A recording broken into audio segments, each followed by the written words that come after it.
Thank you very kindly, my friends. As I listened to Albert Matthey and his elegant and generous introduction, and then I thought about myself.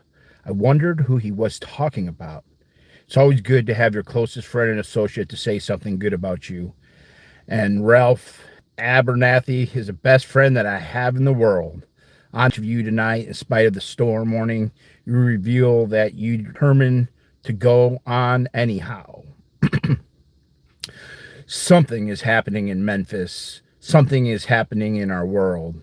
And if I was standing at the beginning of the time with the possibility of talking a kind of general and panoramic view of the world of human history up to now, and the Almighty said to me, Martin Luther King, which age would you like to live in? I would take my mental flight by Egypt, and I would watch God's children in the magnificent trek from the dark dungeons of Egypt through, or rather across the Red Sea, through the wilderness on toward the promised land. And in spite of its magnificence, I wouldn't stop there. I would move on by Greece and take my mind to Mount Olympus, and I would see Plato, Aristotle, Socrates, David, I forgot how to say that, and Aristophanes assembled around the Parthenon, and I would watch them around the Parthenon as they discussed the great and eternal issues of reality. But I wouldn't stop there. I would go on, even to the great heyday of the Roman Empire, and I would see developments around there through various emperors and leaders, but I wouldn't stop there. I would even come up to the day of the Renaissance and get a quick picture of all that the Renaissance did for the culture and aesthetic life of man, but I wouldn't stop there. I would even go by the way that the man from whom I am named had his habitat. And I would watch Martin Luther as he tackled his 95 Theses on the door at the Church of Wittenberg, but I wouldn't stop there. I would come up even to 1863 and watch a vacillating president by the name of Abraham Lincoln finally come to the conclusion that he had to sign the Emancipation Proclamation, but I wouldn't stop there. I wouldn't even come up to the early 30s and see a man grappling with the problems of the bankruptcy of his nation and come with an elegant cry that we had nothing to fear but fear itself, but I wouldn't stop there. Strangely enough, I would turn to the Almighty and say, if you allow me to live just a few years in the second half of the 20th century, I would be happy. Now, that's a strange statement to make because the world is all messed up. The nation is sick. Trouble is in the land. Confusion all around. That's a strange statement, but I know somehow that only when it's dark enough can you see the stars. And I see God working in this period of the 12th century in a way that men, in some strange way, are responding. Something is happening in our world. The masses of people are rising up. And whenever they are assembled today, wherever they are in Johannesburg, South Africa, Nairobi, Kenya, Accra, Ghana, New York City, Atlanta, Georgia, Jackson, Mississippi, or Memphis, Tennessee, the cry is always the same. We want to be free. And another reason that I'm happy to live in this period is that we have been forced to a point where we are going to have to grapple with the problems that men have been trying to grapple with throughout history, but the demands didn't force them to do it. Survival demands that we grapple with them. Men from years now have been talking about war and peace, but now no longer can they just talk about it. It is no longer a choice between violence and nonviolence in the world. It's nonviolence or non-existence. That is where we are today. And also in the human rights revolution, it's something isn't done in a hurry to bring the colored people of the world out to the long years of out of their long years of poverty, their long years of hurt and neglect. The whole world is doomed. Now I'm just happy that God has allowed me to live in this period to see what is unfolding, and I'm happy that He's allowed me to be in Memphis. I can remember when Negroes were just going around, as Ralph has said so often, scratching where they didn't itch and laughing when they were not tickled.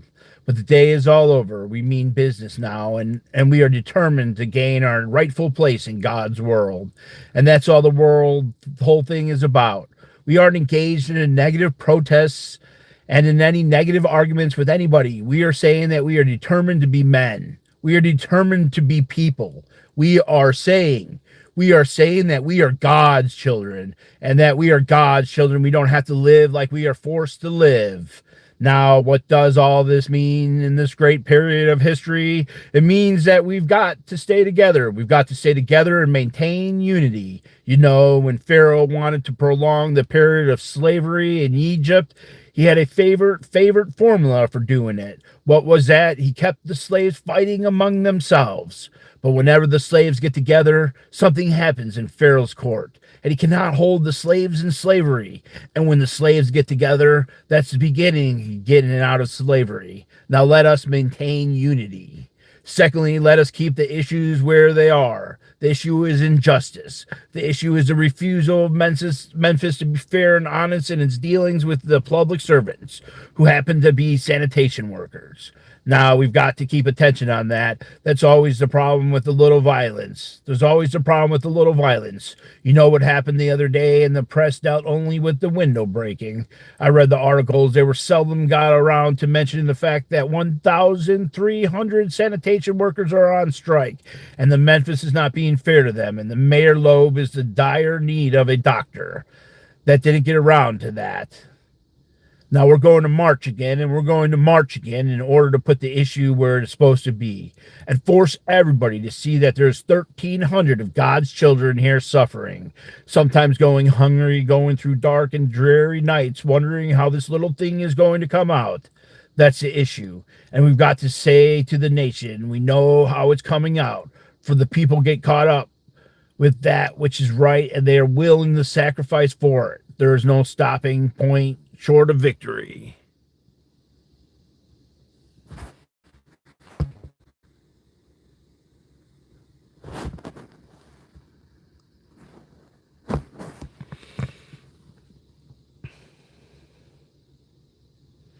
We aren't going to let any mace stop us. We are masters in our nonviolent movement and disarming police forces. They don't know what to do. I've seen them so often. I remember in Birmingham, Alabama, when we were in the majestic struggle there, we would move out on the 16th Street Baptist Church day after day. By the hundreds we would move out. And Bull Connor would tell them to send the dogs forth. And they did come, but we just went before the dogs singing, ain't gonna let nobody turn me around. Bull Connor next would say, turn the fire hoses on. And as I said to you the other night, Bill Connor didn't know history. He knew a kind of physics that somehow didn't relate to the trans physics that we knew about. And that was the fact that there was a certain kind of fire that no water could put out. And we went before the fire hoses. We had known water. If we were Baptists or some other denominations, we had been immersed. If we were Methodists and some others, we would have been sprinkled, but we knew water. They couldn't stop us. And we just went on before the dogs, and we would look at them. And we'd go on before the water hoses, and we would look at it. And we'd just go on singing, over my head, I see the freedom in the air. And then we would be thrown in the paddy wagons, and sometimes we were stacked in there like sardines in a can. And they would throw us in, and old Bull would say, take them off. And they did, and we would just go to the paddy wagon singing, we shall overcome. And every now and then we'd get in jail, and we'd see the jailers looking through the windows, being moved by our prayers and being moved by our words and our songs. And there was a power there which Bull Connor couldn't adjust to. And so we ended up transforming Bull into a stair, and we won our struggle in Birmingham. Now we've got to go on to Memphis just like that. I call upon you to be with us when we go out on Monday. Now, about injunctions. We have an injunction, and we're going into court tomorrow morning to fight this illegal, unconstitutional injunction. All we say to America is be true to what you said on paper. If I lived in China or even Russia or any totalitarian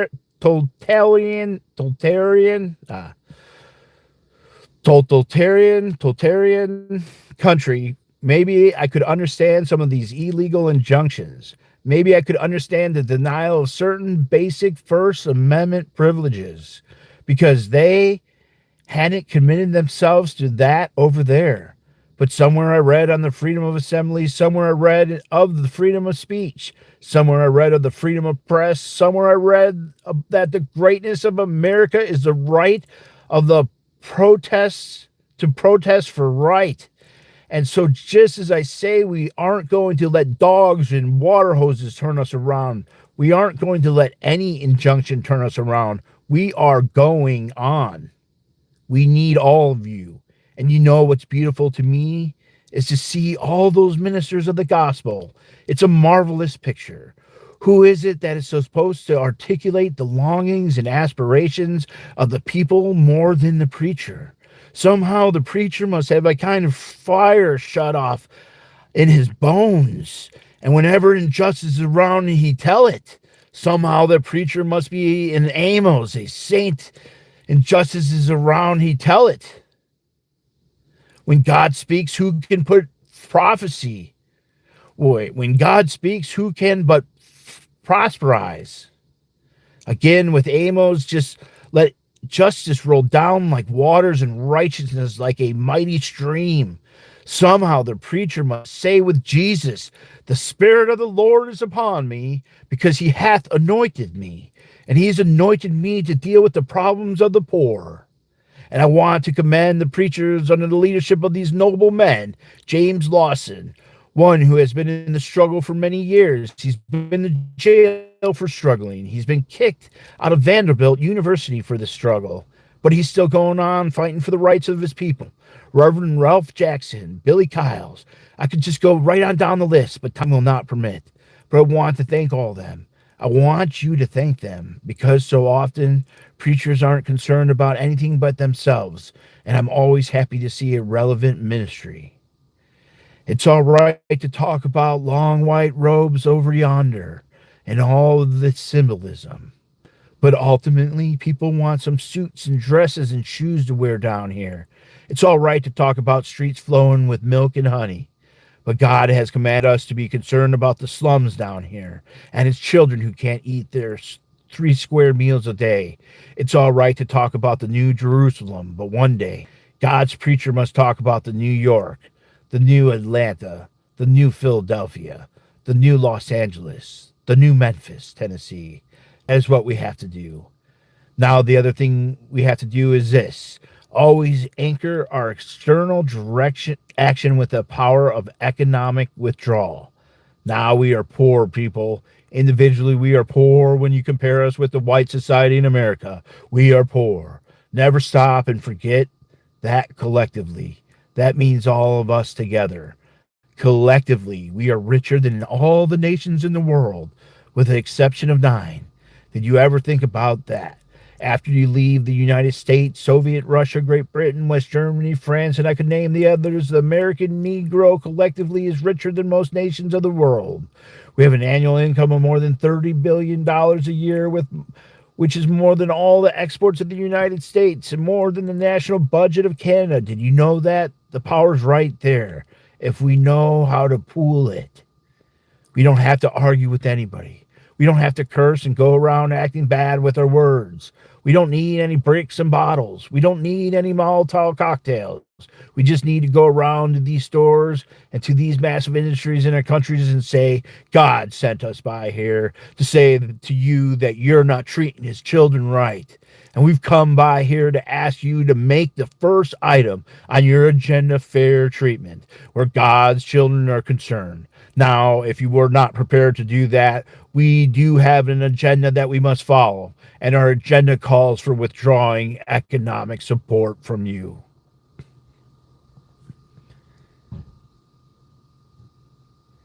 And so, as a result of this, we are all asking you tonight to go out and tell your neighbors not to buy Coca-Cola in Memphis. Go by and tell them not to buy sealess milk. Tell them not to buy, what is that other bread? Wonder Bread. And what is the other bread company, Jesse? Tell them not to buy Hart's bread. As Jesse Jackson has said up to now, only the garbage men have been feeling pain. Now we must kind of redistribute the pain. We are choosing these companies because they haven't been fair in the hiring policies. And we are choosing them because they can begin the process of saying they're going to support the needs and the rights of these men who are on strike. And then they can move downtown, and tell Mayor Loeb to do what is right. But not only that, we've got to strengthen black institutions. I call upon you to take your money out of the parks downtown, the banks downtown, and deposit your money in Tri-State Bank. We want a bank in movement in Memphis. Go by the Savings and Loans Association. I'm not asking you something that we want to do ourselves at SCLC. Judge Hooks and others will tell you that we have an account here in the Savings and Loans Association for the Southern Christian Leadership Conference. We are telling you to follow what we are doing. Put your money there. You have 6 or 7 black insurance companies here in the city of Memphis. Take out your insurance there. We want to have an insurance in. Now that there are some practical things that we could do, we begin the process of building a greater economic base. And at that same time, we are putting pressure when it really hurts. I ask you to follow through here. Now, let me say, as I move to my conclusion, that we've got to give ourselves this little struggle until the end. Nothing would be more tragic than to stop at the point in Memphis. We've got to see it through. And when we have our march, you need to be there. If it means leaving work, it means leaving school. Be there. Be concerned about your brother. You may not be on strike, but either we go up together or we go down together. Let us develop a kind of dangerous unselfishness. One day, a man came to Jesus and he wanted to raise some questions about some vital matters of life. He wanted to trick Jesus and show him that he knew little more than Jesus knew, and threw him off base. Now that the question could have easily ended up in a philosophical or theological debate. But Jesus immediately pulled the question from midair and placed it on a dangerous curve between Jerusalem and Jericho. And he talked about a certain man who fell among thieves. You remember that a Levite and a priest paused by on the other side. They didn't stop to help him. And finally, a man of another race came by. He got down from his beast, decided not to be compassionate by proxy, but he got down with him, administered first aid, and helped the man in need. Jesus ended up saving. This was the good man. This was a great man because he had the capacity to protect the I into the thou and to be concerned about his brother. Now you know. We use our imagination a great deal to try to determine why the priest and the Levite didn't stop. At times we say they were busy going to church meeting and ecclesiastical gathering, and they had to get on down to Jerusalem so they wouldn't be late for their meeting. At other times, we would speculate that there was a religious law that one who was engaged in religious ceremonies was not to touch a human body 24 hours before the ceremony. And every now and then, we'd begin to wonder whether maybe they were going down to Jerusalem or down to Jericho, rather to organize a Jericho Road Improvement Association. That's a possibility. Maybe they felt it was better to deal with a problem from the casual root rather than the bogged down with an individual effect. But I'm going to tell you what my imagination tells me. It's possible that those men were afraid. You see, the Jericho Road is a dangerous road. I remember when Miss King and I first met in Jerusalem. We rented a car and drove from Jerusalem down to Jericho.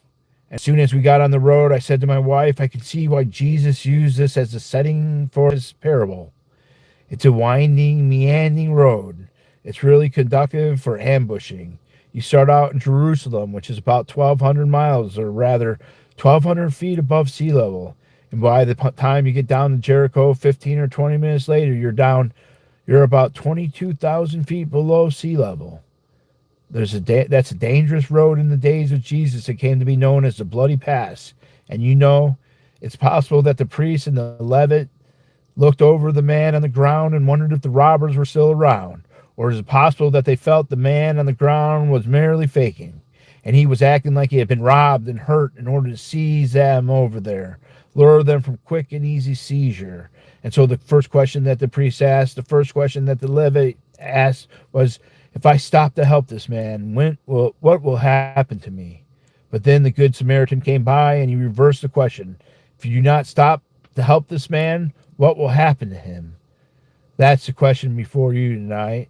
Not if I stop to help the sanitation workers, what will happen to my job? Not if I stop to help the sanitation workers, what will happen to all the hours that I usually spend in my office every day and every week as a pastor? The question is not, if I stop to help this man in need, what will happen to me? The question is, if I do not stop to help the sanitation workers, what will happen to them? That's the question. Let us rise up tonight with great readiness. Let us stand with the greater determination. And let us move on in these powerful days, these days of challenge to make America what it ought to be. We have an opportunity to make America a better nation. And I want to thank God once more for allowing me to be here with you. You know, several years ago, I was in New York City autographing the first book that I had written. And while sitting there autographing the books, a demented black woman came up. The only question I heard from her was, "Are you Martin Luther King?" And I was looking down, writing, and I said, "Yes." And the next minute, I felt something beating on my chest. Before I knew it, I'd been stabbed by this demented woman. I was rushed to Harlem Hospital. It was a dark Saturday afternoon, and the blade had gone through, and the x-rays revealed that the tip of the blade was on the edge of my sword. I know this one, damn it. Aorta, the main artery. And once that's punctured, you're drowned in your own blood. That's the end of you. Came out in the New York Times the next morning that if I had merely sneezed, I would have died. Well, about 4 days later, they allowed me after the operation, after my chest had been opened and the blade had been taken out, to move around in the wheelchair in the hospital. They allowed me to read some of the mail that came in, and all over the states and the world, kind letters came in. I read a few, but one of them I will never forget. I had received one from the president and the vice president. I had forgotten what those telegrams said. I had received a visit and a letter from the governor of New York, but I forgot what that letter said. But that was another letter that came from the little girl, a young girl who was a student at the White Plains High School. And I looked at the letter and I never forget it. It said simply, "Dear Dr. King, I'm a 9th grade student at the White Plains High School." And she said, "Well, it should not matter. I would like to mention that I'm a white girl. I read in the paper of your misfortune and of your suffering. And I read that if you had sneezed, you would have died. And I'm simply writing you to say that I'm so happy that you didn't sneeze." And I want to say tonight that I too am happy that I didn't sneeze. Because if I had sneezed, I would have been around here in 1960 when students all over the South started sitting in at lunch counters. And I knew that as they were sitting in, they were really standing up for the best in the American dream and taking the whole nation back to the great wells of democracy, which were dug deep by the founding fathers of the Declaration of Independence and the Constitution. If I had sneezed, I wouldn't have been around here in 1961 when we had decided to take a ride for freedom and ended segregation in interstate travel. If I had sneezed, I wouldn't have been around here in 1962 when Negroes in Albany, Georgia decided to straighten their backs up. And whenever men and women straighten their backs up, they're going somewhere, because a man can't ride your back unless it is bent. If I had sneezed, I wouldn't have been there in 1963 when the black people in Birmingham, Alabama aroused the consciousness of the nation and brought into being the Civil Rights Bill. If I hadn't sneezed, I wouldn't have had the chance later that year in August to try to tell America about a dream that I had. If I had sneezed, I wouldn't have been down in Selma, Alabama to see the great movement there. If I had sneezed, I wouldn't have been in Memphis to see a community rally around those brothers and sisters who are suffering. I'm so happy I didn't sneeze. And they were telling me. Now, it doesn't matter now. It really doesn't matter what happens now.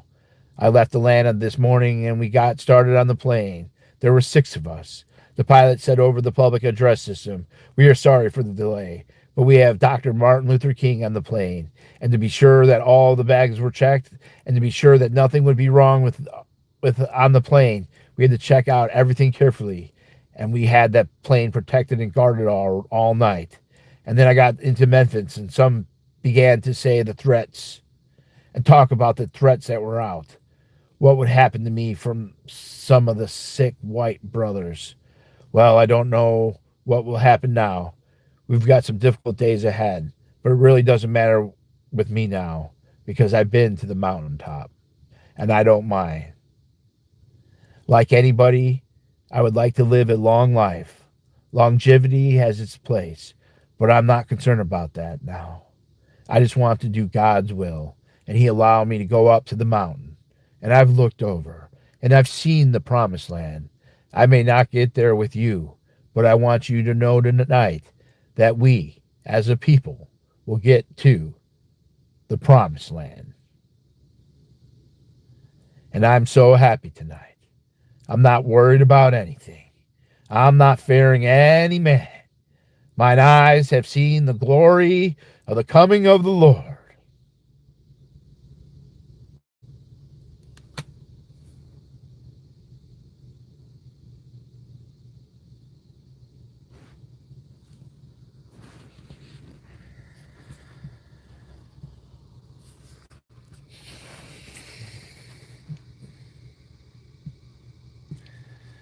All right. Well, a motherfucking man.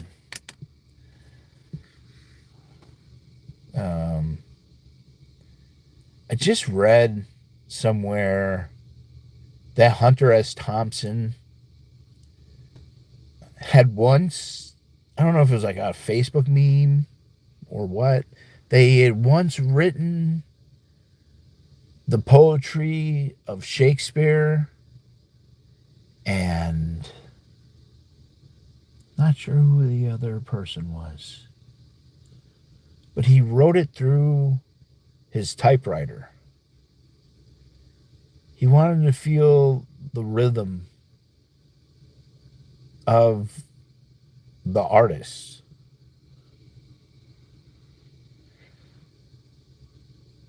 And in fact, 10 years ago when I was in jail, I had requested that somebody print me up that speech and mail it into me into prison.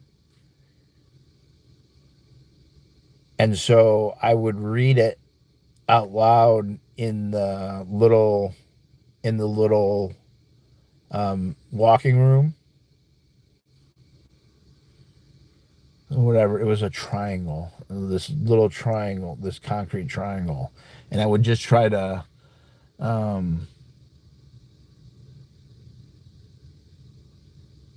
keep a bigger picture of what my imprisonment was back then.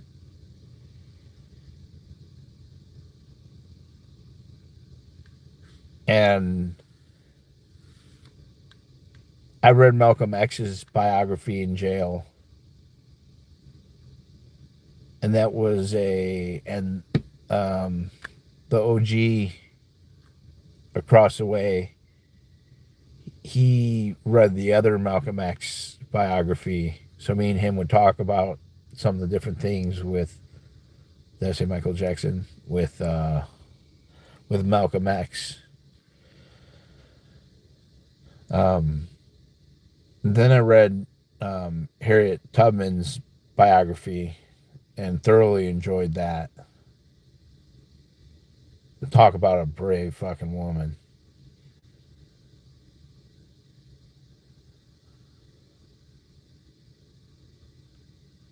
So much pain and all that. I watched tonight. I watched, didn't watch the whole thing, but we watched most of it. Mississippi Burning from 1997.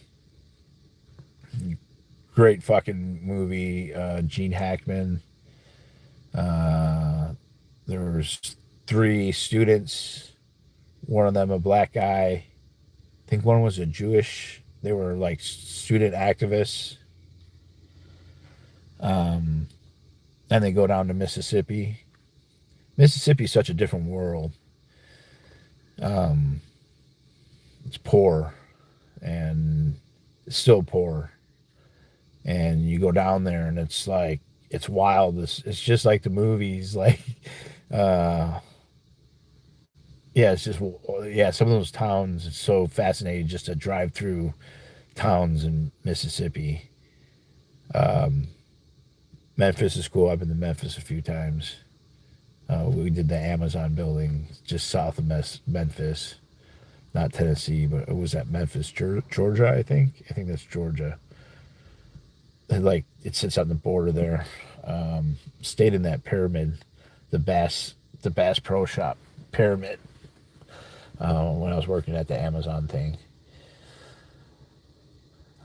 But like you get in some of the rural parts of Mississippi, and it's just like one story, lots of Baptist churches all around. It's a different culture there, and it's really cool. Like it's really cool to experience. Uh, it is like going back in time. So if you ever get a chance, your life also matters somehow. Yes, yeah. I'm on a really good like freedom vibe.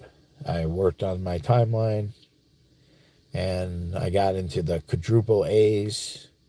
So that means that I'm, what's there, 30, 26 letters, so 75, 78, and so like not 82, 83 things. Nashville is cool too. There's so much chicken. I didn't realize that chicken sandwiches were such a thing in Nashville. Um,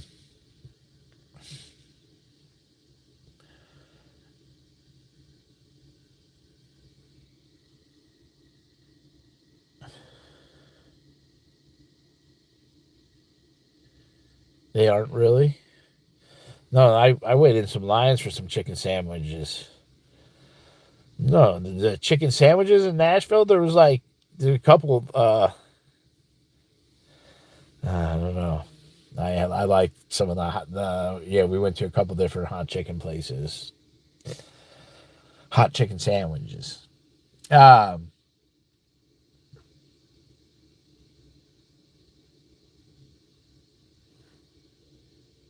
I feel really good about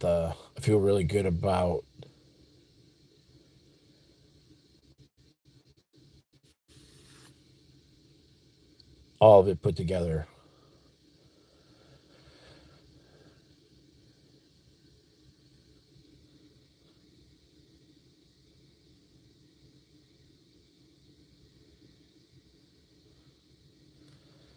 Arkansas is beautiful. Oh, they were awesome. The chicken sandwiches were awesome. We waited like an hour in line for it too.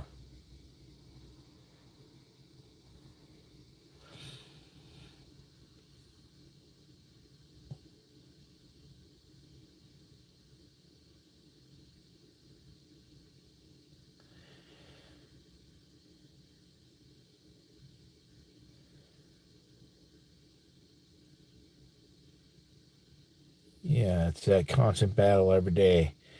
I need to read more. I need to read more things like that to keep me uh, in it for the fight. To keep those juices flowing. It's so amazing how I just been on these roller coaster. Like today, I'm on up. Today, I'm like, yeah, let's go to trial. Fuck the plea deals.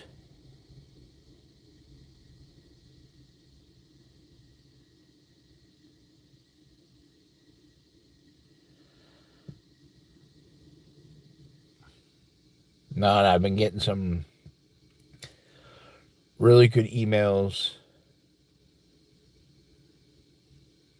Um, Someone sent an affidavit of I forgot the lady's name. from 1997. It's a declaration, and Kendrick Moxon was one of the lawyers, and like seeing that, and the lady wrote the declaration because of something that Moxon had filed. Like, I have to like go through with this shit, man. Moxon has been doing like Moxon's like the most evil, like fucking like Scientologist ever. Let me find it real quick. Hold on. I got another phone.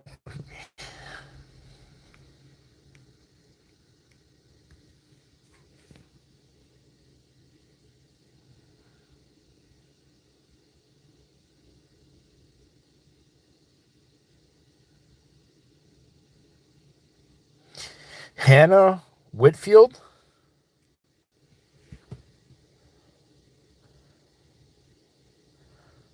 What do I know about New Mexico? Oh, New Mexico is beautiful. I've been all up. Geez. Don't really like Albuquerque, but Santa Fe is dope as fuck. Been to Amos, and then was at Picos on the west of Santa Fe. The Laredo Chapel in downtown there, and the whole market area. Really cool. I went. Did I make it to the mission where they sell the soil that's in between Albuquerque and Santa Fe? I can't remember if I've been there. I went to the one mission. It's up along the little creek, and it was really cool. No, it was a dirt one. That was a dirt one. That one's cool. But I'm in Albuquerque. Yeah, I don't really like Albuquerque. No offense. And then I've been to the just west of there and south along that rim, that volcanic, like the end of the volcanic flow. That's a beautiful highway there, up along the rim, and then south there to the desert thing where there's the the rest area is super windy. Truth and Consequences, dope as fuck. But Taos, my friend had an estate up in Arroyo Seco. I've been all through the Four Corners.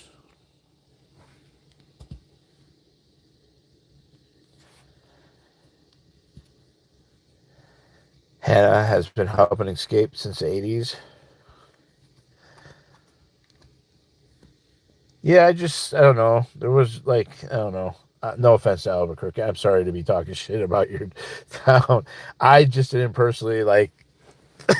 There's a lot of really cool things in New Mexico, or the Las Vegas hot springs, and then the Petrified Forest is Arizona, but that's like right there. And then I know this is northern Arizona too, but Chaco Canyon, Candace. I think Mesa Verde is Colorado, but that's right there too. The Blanca National Monument. There's that big Pueblo, just south of Taos and north of Santa Fe. Oh yeah, I know. I think it's just too quiet for me, man. I love like Santa Feans and like the Taos accent. It's like kind of Minnesonian. All right, hold on.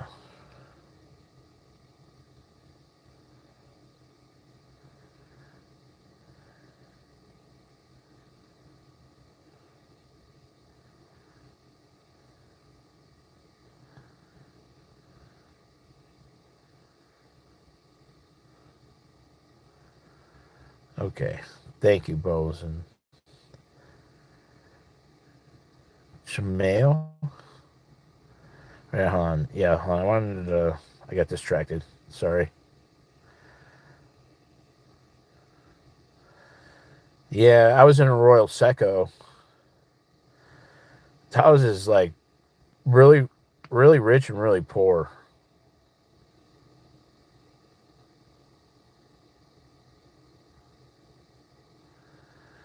Okay, where is this? There it is.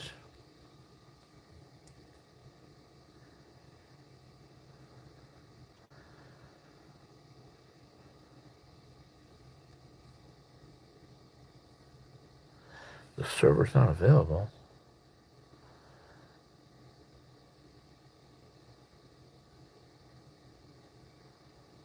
What the fuck?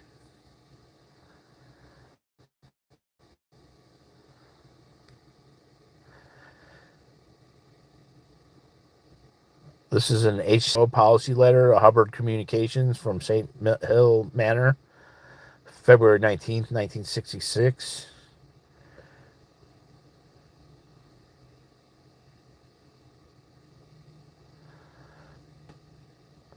When you hold up an image of freedom, all those who oppress whatever grounds are inevitable. Holding up a freedom. Hold on.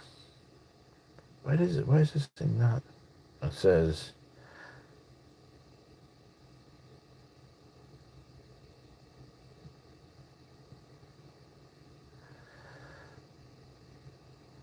The G stands for group. The following are three different groups. Group 1 is hiring expensive outside professional firms. G12, writing Scientologists to write their representatives. Advertising the attack to the Scientology field. Being carefully legal in our utterances. Hold on. I got the freaking... I want to see this damn thing. Come on. Fuck. I just read it earlier.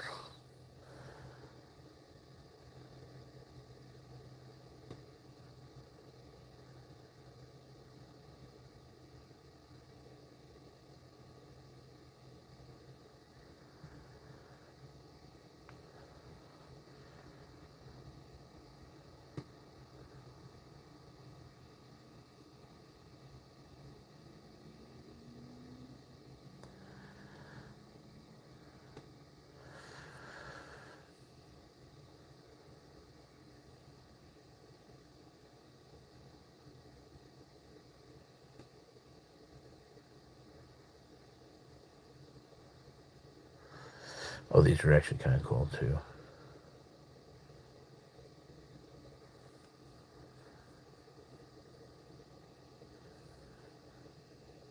No, I wanted to read that. Damn. Hannah Whitfield. Maybe I can just put it in. Hannah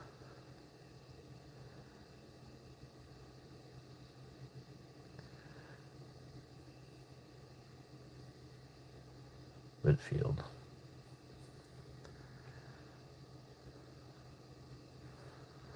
Declaration.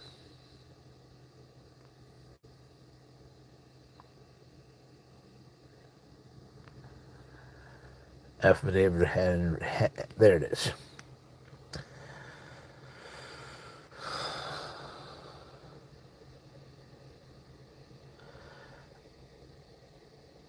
Having been retained and designated as an expert witness in the Church of Scientology International versus Stephen Fishman and Hugh Gertz lawsuit, I'm responding to several declarations submitted by Messrs.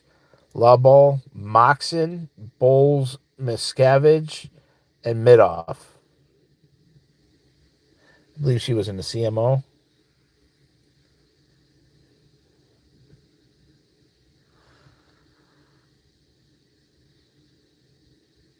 Thank you. Thank you, Aware.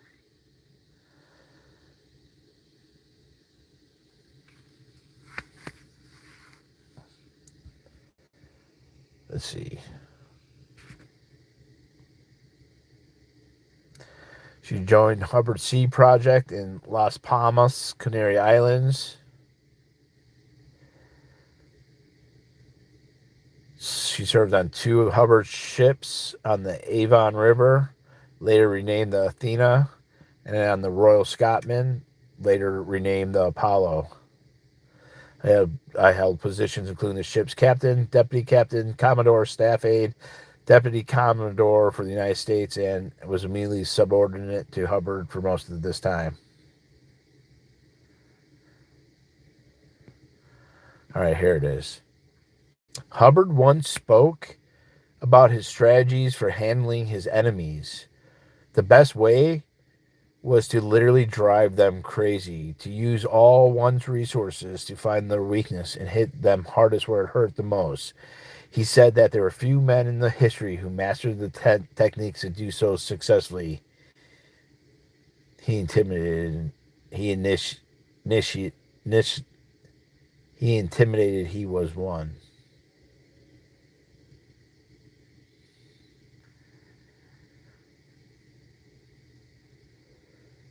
About the strategies of handling his enemies. The best way to literally drive them crazy. The best way was to literally drive them crazy. Intimidated. Oops.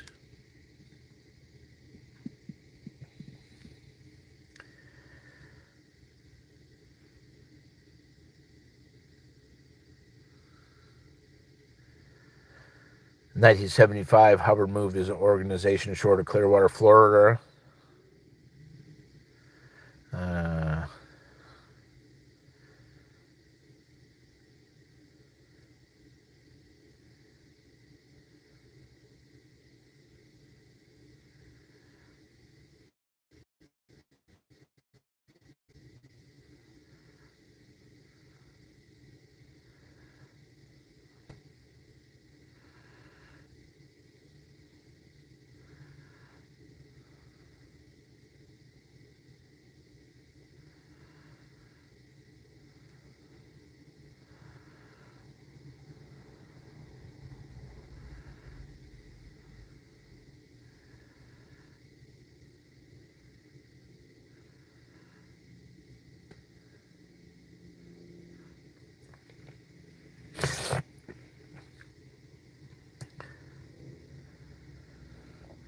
In mid-March 1995, Hubbard wrote The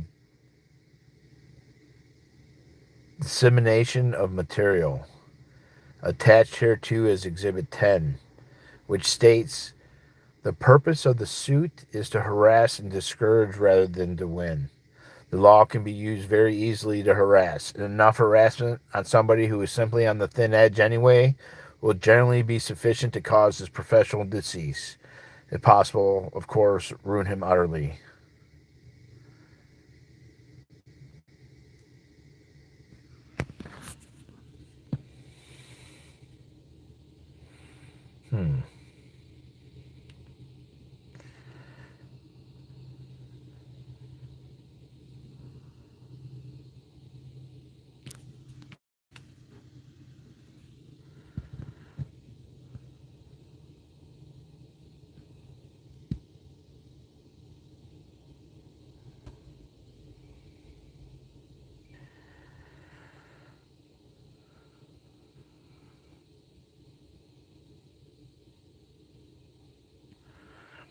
Hubbard Policy, Department of Government Affairs, attached hereto is Exhibit 11, states, make enough threats or clamor to cause the enemy to quail. If attacked on some vulnerable point by anyone or any organization, always find or manufacture enough threat against them to cause them to sue for peace. Don't ever defend. Always attack. Don't ever do nothing. Unexpected attacks in the rear of the enemy's front ranks work best. The policy was never canceled by Hubbard. Hubbard's policy of 25 February 1966, attacks on Scientologists, attacked hereto is Exhibit 12, states Scientology must respond to attacks by attacking the attackers only. Never agree to an investigation of Scientology. Only agree to an investigation of the attackers. This is the correct procedure. Spot who is attacking us. Start investigating that promptly for felonies or worse, using our own professionals, not outside agencies. Start feeding lurid blood, sex, crime, actual evidence on the attackers to the press. Don't ever tamely submit to an investigation of us. Make it tough, rough on attackers all the way. There has never yet been an attacker who is not reeking with crime. All we had to do was look for it, and murder would come out. The policy has never been canceled by Hubbard.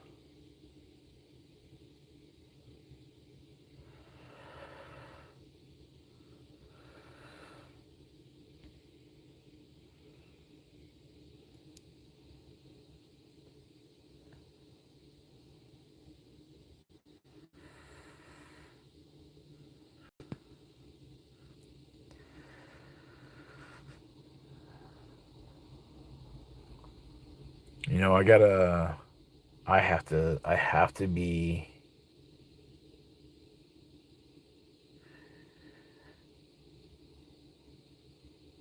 I am sleepy, but I have to, like, remain in this, like, it sounds stupid, like this warrior mindset to, like, have the strength to go through the court. Like, was that entered in court? Yes, this was entered in for a court case in Central California.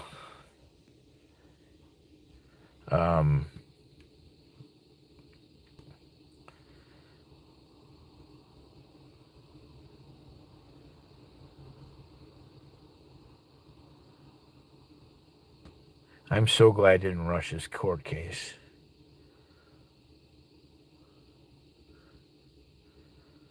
I needed a lot of adjusting mentally to really just have my mind around the totality of circumstances for what's going on. I also have the documents now to kind of support a clear, articulate story. And that I've been lacking. And now I have that. It feels very powerful. The master timeline is good, but it was not the article that I needed.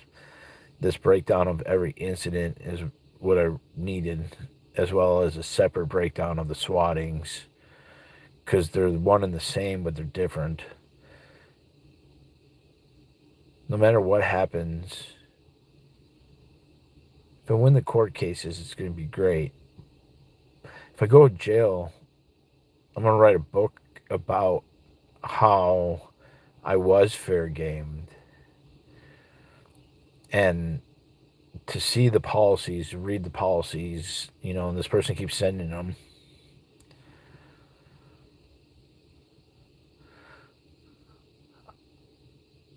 Well, I've been working on the opening statement, but I couldn't do an opening statement without a chronological order of events. And that chronological order of events is still slowly coming in.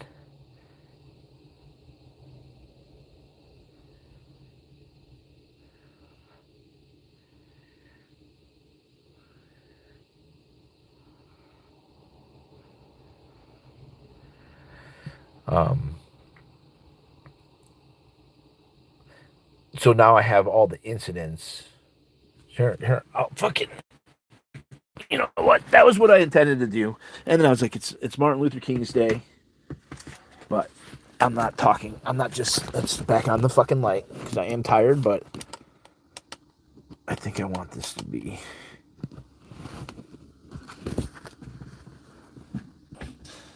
Let's do this. Hold on. Give me a second here. Let's do this. Let's do this, man. Let's you guys see what I've been talking about for fucking ever. Finally completed. Oh,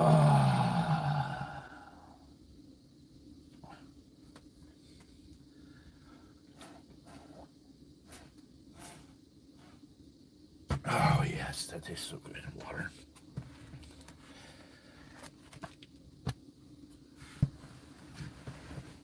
Okay.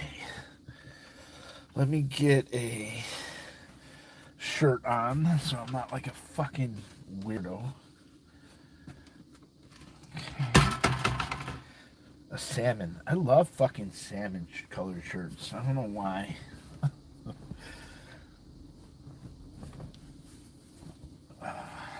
Just a little too cold without a shirt on. Got my PJs on. All right, y'all. Oh, yes.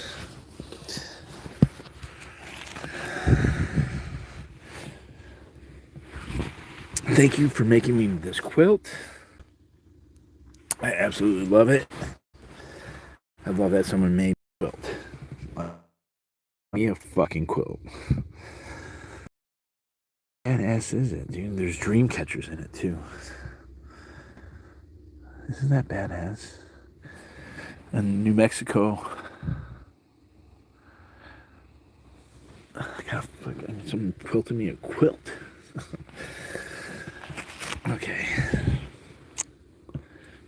Scottie-hochstetter request pursuant to Penal Code 1054.5b, all the materials and information online in Penal Code 10541, and those requests and defendants' request for production of items and information, which is stamped received by the district attorney's office on April 11th, 2025.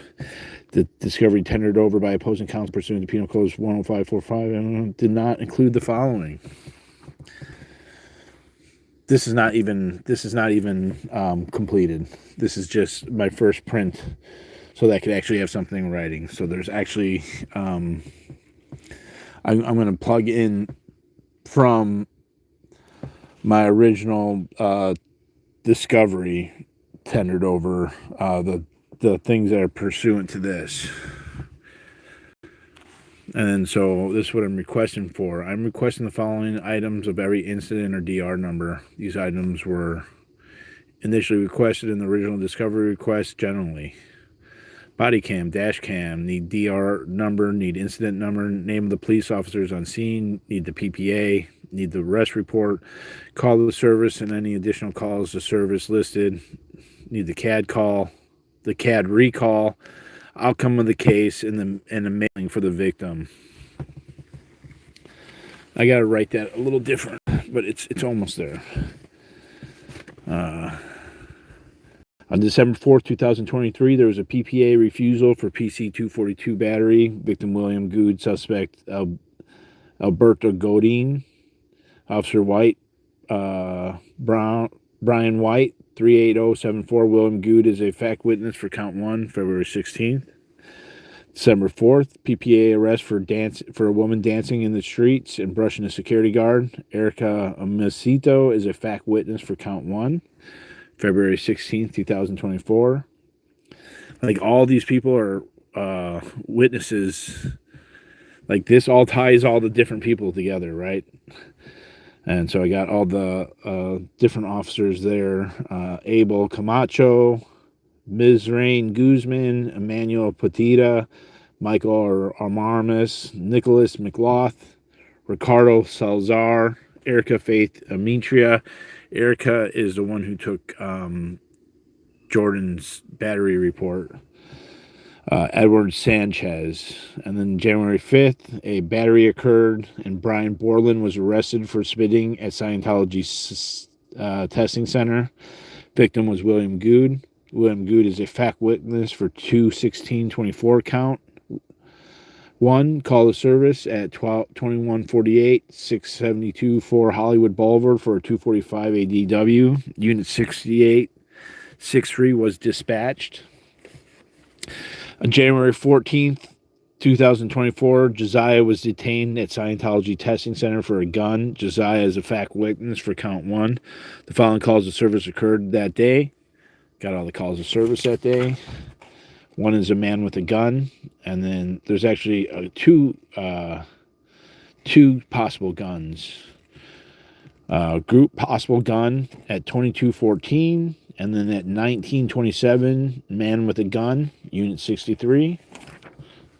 So I've tried to tie the specific calls of service to the actual calls. On January 14th, a YouTuber named Chris Without a Hellcat was detained for a bomb threat at Scientology Blue Building. The following call of service occurred.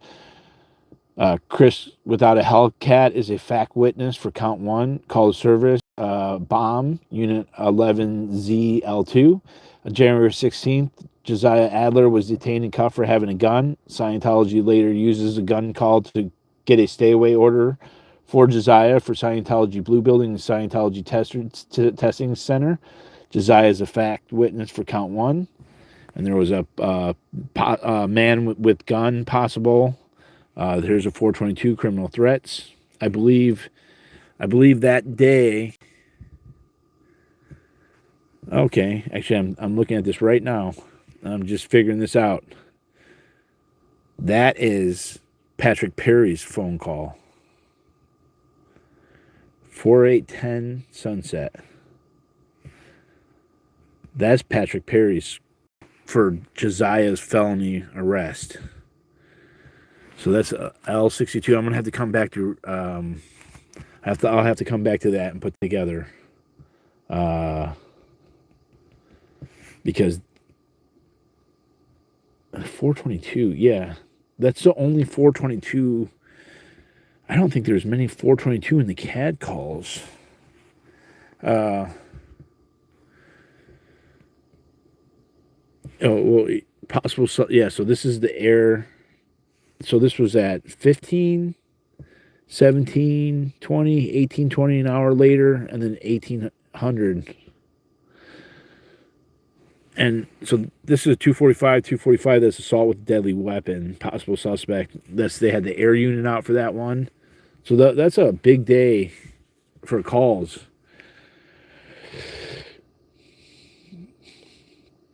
January 19th, Aaron Smith Levin was arrested.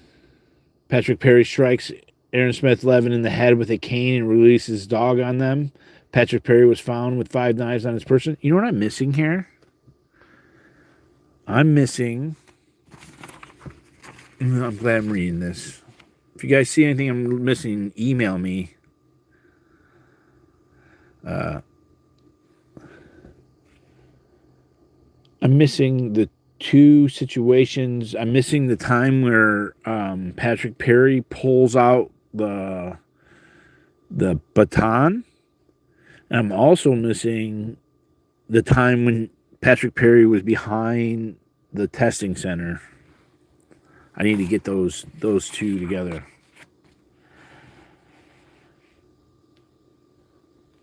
I thought you were going to bed, man. Oh, where? God, leave it behind and smile on the rivers? No. I don't know what to tell you, man. I thought you were going to bed. Aaron Smith Levin was arrested. Aaron was arrested for felony stalking. Patrick Perry is accuser and a fact witness for Josiah. Is accuser of fact witness Josiah. Police involved Tim Tallman, occurring at 6724 Hollywood Boulevard next to Scientology Testing Center on the same day. And this is a possible suspect robbery. AD assault with a deadly weapon, which is 425. And 425J is with the junior.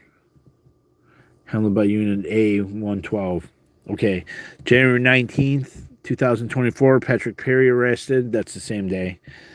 On January 22nd, incident number 240122002947. Scottie-hochstetter is listed as a suspect for cult graffiti. That's when that kid, I handed those group of kids the megaphone, and they went in and they sprayed Scientology as a cult.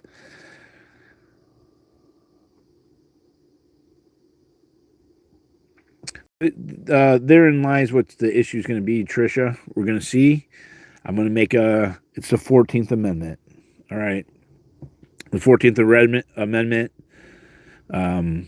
says that I have equal protection of the laws. And so my defense is going to be a selective enforcement defense. Basically, that my 14th Amendment was violated because it was not equal treatment of the law.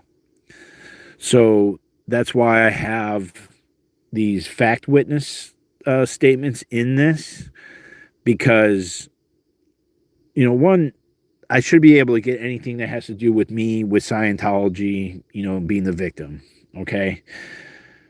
That evidence should tend to be something that I should be able to get, but I don't know. I'm not sure if the judge is going to allow it or not allow it, but I'm going to try. On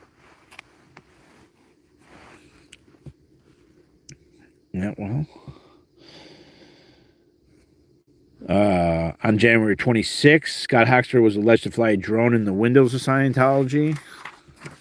Don't engage in them. They're just dumb. What's the answer going to be? They're going to tell you they're trolling or not trolling? January 28th, 2024, Scottie-hochstetter put anti-Scientology protester had hate speech. Incident 24012800002188. On February 2nd, 2024, Penal Code 242 battery occurred across the street from Bell, the location of count 1. The victim, Mindy Williams, was attacked by suspect Jolene Ray Lentz. Mindy Williams is a fact witness for count 1. Those are all the calls to service that day. 2 415s, which are disturbances. A 415M information, that would be information. That might be actual charges. What day is that? February 2nd. A group shooting.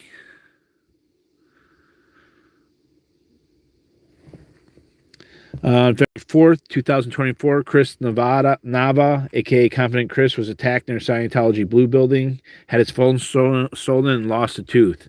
Chris Nava is a fact witness in count 1.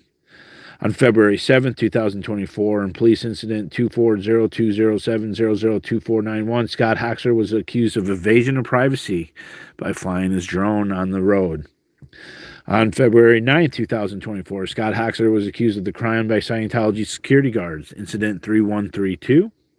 On February 9th, 2024, there was a private person arrest refusal, PC 242, incident 557752, victim Jessica Palmadeska, a fact witness for count 1, charges an employee for count 1 charges. That's not right, for count 1. An employee of La Poubelle, location of count 1, reached hand through an alfresco dining tent and struck her in the chest.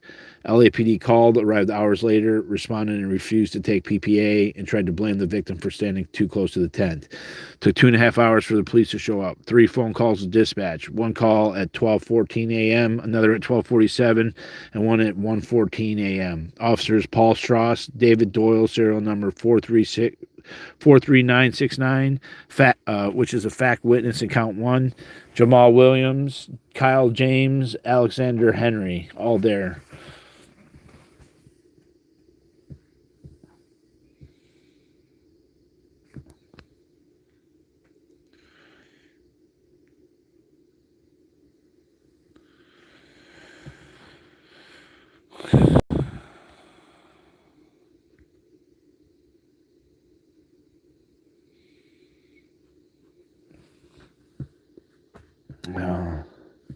February 11th, Scottie-hochstetter was swatted and held at gunpoint in Scientology Blue Building. 1 call of service at 2054 for 415 group. So that one's missing the dispatches from our FOIA requests. LAPD officer Marco Rowland, serial 41378. Marco Rowland's actually the officer who pulled the baton on me too, the one time. Antonio Hernandez, Antonio Valenzuela, Anthony Valenzuela, Tyler Fontano, Hassine Acquire, Cassandra Ann Rochar. February 13th, Suspect hits phone of Daniel Valida Gonzalez, a count one fact witness and victim of battery on February 16th, 2024. Showing the same man hit another protester before the above event. Cop refuses to take a police report. The victim was Daniel Gonzalez. LAPD officer pushes cam unprovoked in front of Officer Brian White, serial 380. On February 13th, 2024, call to service at 2129 13 L around Hubbard Way, a disturbing the peace with an incident number of 241105670. February 13th, 2024, a call for a man in a hammock. Scott-Hochstetter is a victim of the false call and a possible SWAT call. Police present, Sugro Kevin and Fernando Galeando, 41803. On February 13th, 2024, Hollywood LAPD officers escort Francois Coster out of La Poubelle. Francois Coster is owner of La Poubelle, the establishment where count one occurred, and is a fact witness for count one. On February 16, 2024, Josiah Adler was arrested for PC 422. Josiah is a fact witness for count one. The victim was Patrick Perry. On February 22nd, 2024, Natalie Shine hits Scott-Hochstetter in the face with purse in front of La Poubelle. Rodrigo Garcia, 42501, and Luis Altamirano, 42570, incident number 240-222-005605. February 22nd, Laura Anderson, a.k.a. Laura FM, was assaulted by a drunk woman who threw a cigarette at her leaving La Poubelle. The woman is arrested. Laura Anderson is a victim, fact witness for count one charges. February 23rd, 2024, for attempted theft. Incident 240606519. Man stole Scott-Hochstetter's phone and ran off with it. D.O.A. and audit LA filmed and followed suspect arrested. Yeah, purse lady is Natalie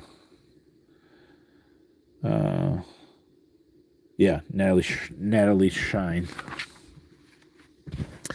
On February 24th, 2024, Scott-Hochstetter was battered by Hans Utter. Incident 2390. Okay, I gotta go through here and clean this up. Hand points out location of rape of Jane Doe number 3.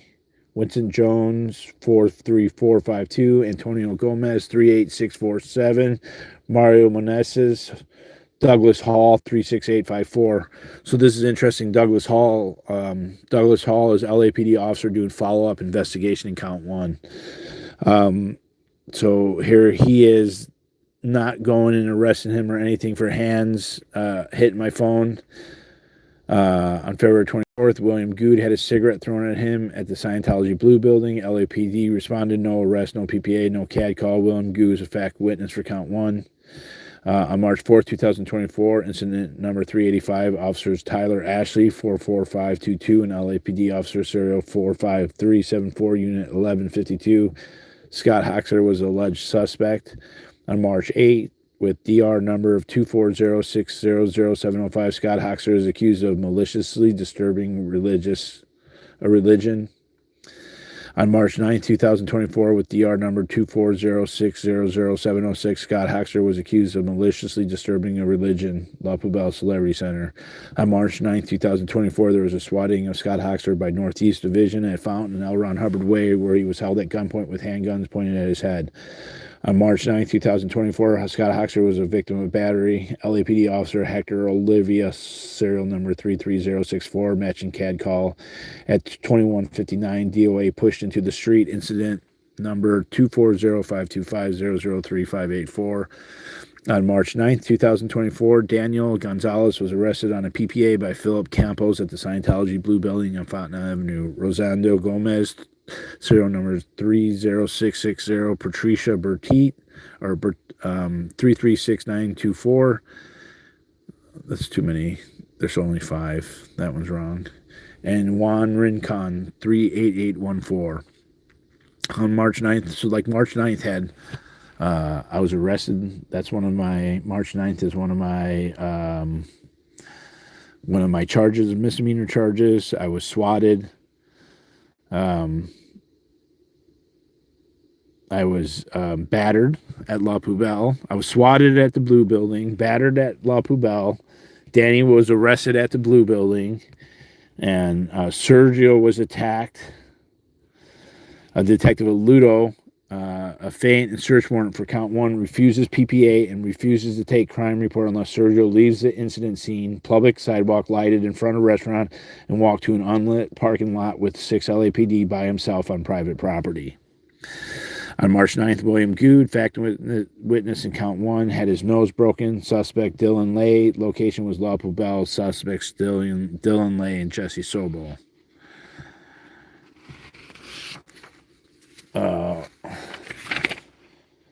Dylan Lay and Jesse Sable went into La Poubelle. Ludo went inside the La Poubelle to locate suspects, came out after a very short time and said they weren't in there. Officer Luke Edney, serial number 43448. On March 12, 2024, Scottie-hochstetter was accused of maliciously disturbing a religious meeting, DR number 240600704. On March 14, 2024, Scottie-hochstetter was accused of a battery around La Poubelle. A police report was taken on scene by LAPD Hollywood officers for a battery. On March 16, 2024, DR number 2400108, incident number 240317000028575. Scott-hochstetter was accused of hate speech on L. Ron Hubbard Way. Douglas Hall, his serial number 36854, was officer involved and lead investigator in count 1. March 18, 2024, incident number 1366, Scott-hochstetter was accused of a crime. On March 22, 2024, Scott-hochstetter was warned about using a megaphone. An LAPD officer refused an amplified music complaint. Officer Marissa Cardenas, serial number 45374. On March 25, 2024, Scott-hochstetter was held at gunpoint by Northeast LAPD and was a victim of a swatting. D.O.A. swatted at Scientology Blue Building on Fountain Avenue. This was his 3rd swatting, which I think I might have missed one of the swattings. On March 25, 2024, Jessica Palmadessa, fact witness for count 1, was swatted and others swatted at the neighborhood city council meeting. I'm also missing the Hollywood Hills swatting, so I got to get that one in. On April 2nd, 2024, incident ending in 2859, Scott-hochstetter is accused of cussing on a megaphone and spewing hate speech. On April 9th, 2024, incident ending in 3694, Scott-hochstetter is accused of hate speech on L. Ron Hubbard Way. On April 17th, 2024, Scott-hochstetter was attacked and given a black eye in front of La Poubelle.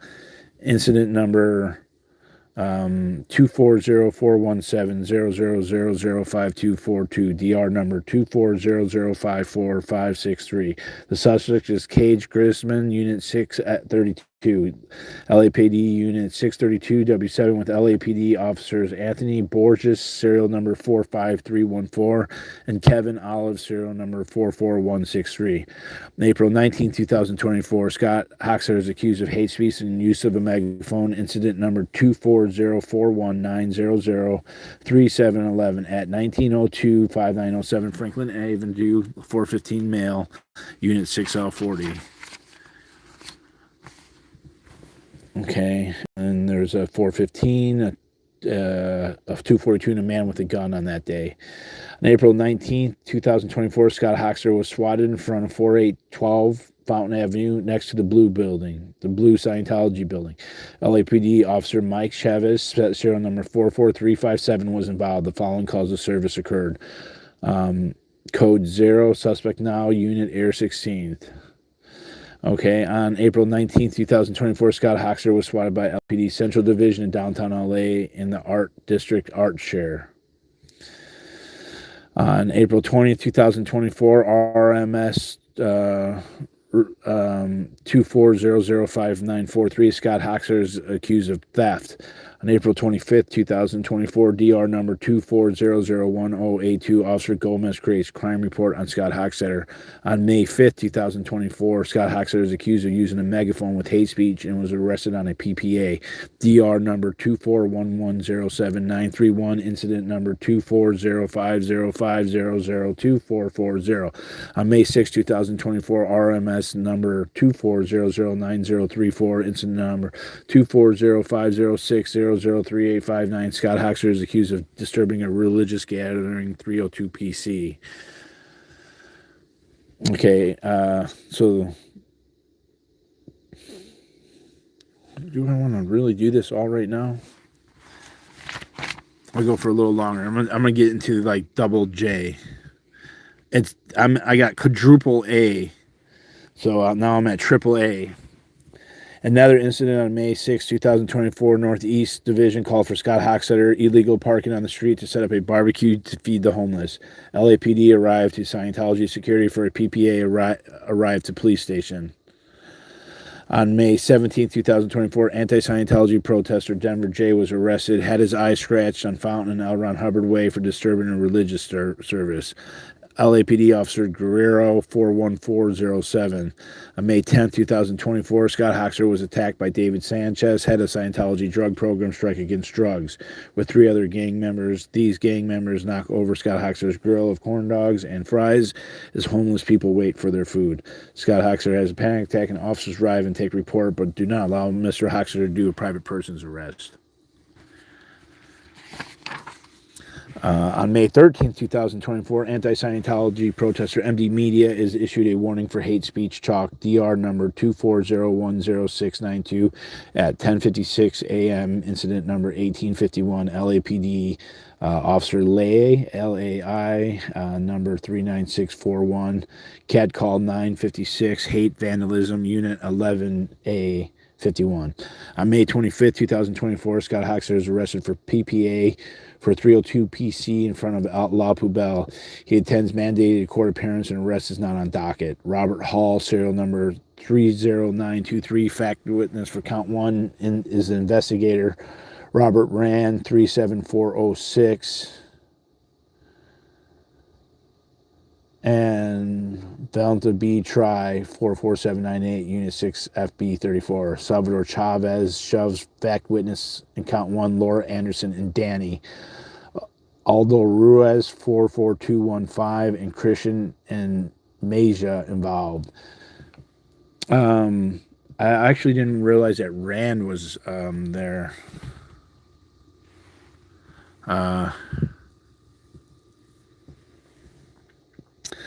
On June 1st, 2024, LAPD Northeast Division serial number 34336, Jonathan Gutierrez asked Scottie-hochstetter what his plans are. Easement versus sidewalk issue brought up. Said sidewalk closed while other people were walking on said sidewalk. Said homeless encampments don't need a notice to be moved. Disbanded, threatened, arrest not moved from easement. No one can be stationary on the sidewalk. Must be continuously moving. Serial number 39766 Juan Gabriel Lobo. Serial number 27489 Paul Irvin. And serial number 37424 Carlos Ismael and Kimberly Felix, serial number 39547, and Matthew Campos, serial number 45104. On June 1st, 2024, at the Scientology Blue Center, Blue Building, anti-Scientology protester Michael, aka Simply Michael, pushed by Juan Lobo, serial number 39766. Michael shoved to the ground and was arrested for a battery on a police officer. 24 LAPD present, including a helicopter. June 1st was the first day of the encampment run by Scottie-hochstetter. This is a request. This is actually a request for production. I have to clean it up a bunch because I've been like literally. What did I put? Michael, Simply Michael. Yeah, literally. Okay, whatever. I'll remember that. This is, I'm giving some details on it so that the incident, so that there's details of the incident. And so it serves a couple purposes. It's just like, it's showing what's going on, but I have to give a few details so that I could possibly get the information, if that makes sense. And I don't have all the details. I don't have all the officer serial numbers because people were bad at, well, everyone worked for themselves. So because everyone worked for themselves, there was no database for the serial numbers, the cops, like a collection of the incidents, nothing. Everyone was cutthroat as motherfuckers, right? So here we are at cutthroat motherfuckers. So I'm missing a whole shit ton of information, so I have to describe it as best I can. And then if the judge asks, like, I don't know how this is going to go. I don't know how this is going to go for asking this, because I asked for this in April, and I should be at least allowed to get information on myself. And because of my Fourth Amendment, because of my defense or what I'm arguing, I should be able to get the vast majority of this. Maybe not. Well, there'll be three layers of maybe nots. One, maybe not just the anti-Scientology protesters that are not fact witnesses, okay? Then the next layer is fact witnesses, and then the next layer is me.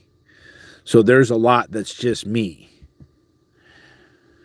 right? So I might be able to just get the me stuff. I should be able to get the me and the fact witnesses. And another argument, because Mata accuses me of being a gang member on March 7th and March 6th and March 8th. So I think I'm going to stop there. But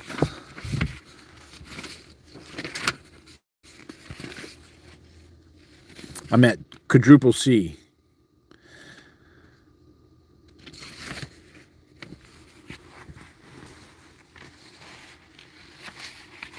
Bottom line, this is to show selective enforcement. Yes.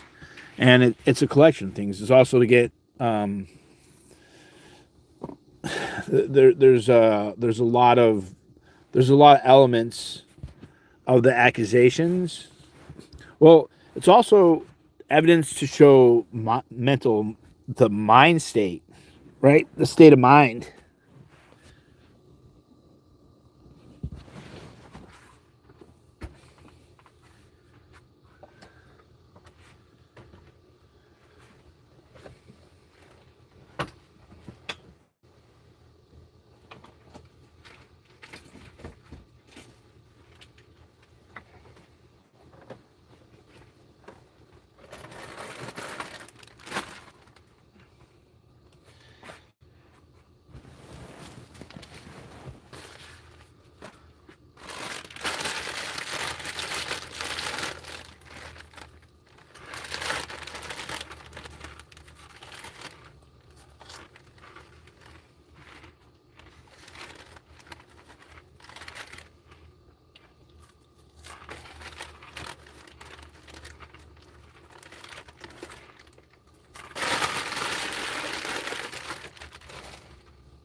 Well, I've had a lot of people helping me.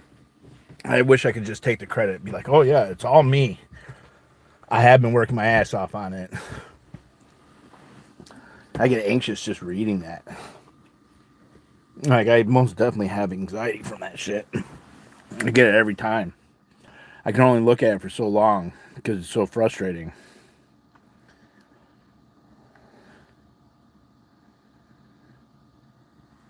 Do you need all the specifics for incidents involving others?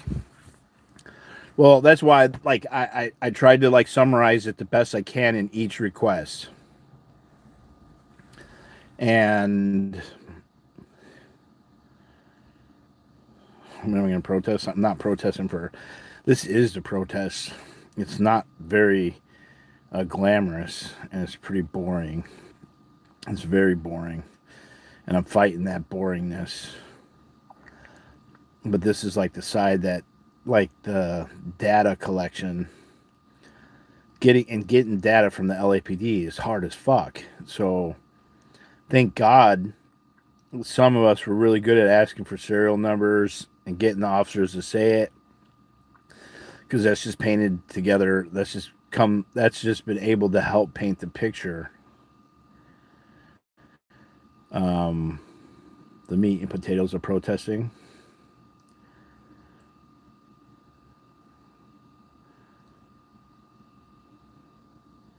Seems like summaries for the others instances would suffice. Well, you're supposed to be able to call any witness in your favor. Obviously, you can't call every witness. We're going to see. My witness lists are huge. And just for count one, it's like all the officers are there. And, there's there's so many like discrepancies in count one. Like, it is just chock full of discrepancies between all the different officers, and they're all kind of required. And then you have all the protesters, the Scientology protesters there. There was like 15, 20 protesters. So that's just for those charges. And then you have like maybe 10 to 15 people involved in any of the other ones.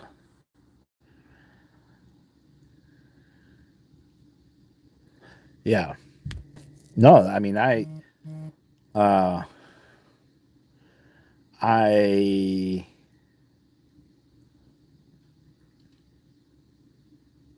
what I'm doing is very important. And I have to continue thinking that.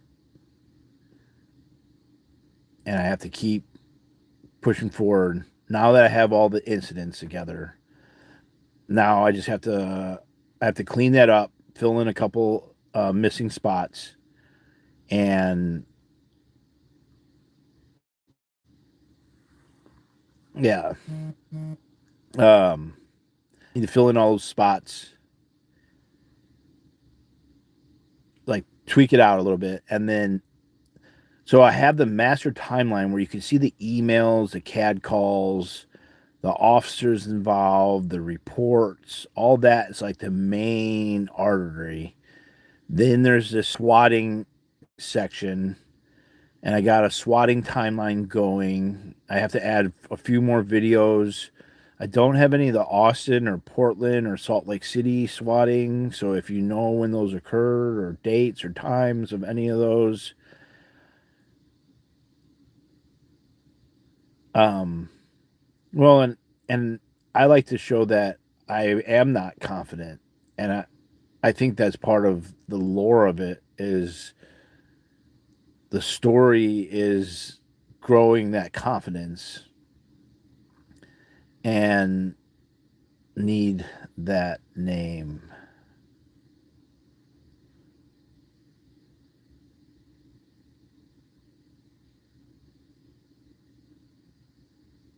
I forgot. Yeah, and the confidence comes from the knowledge of all this shit and like the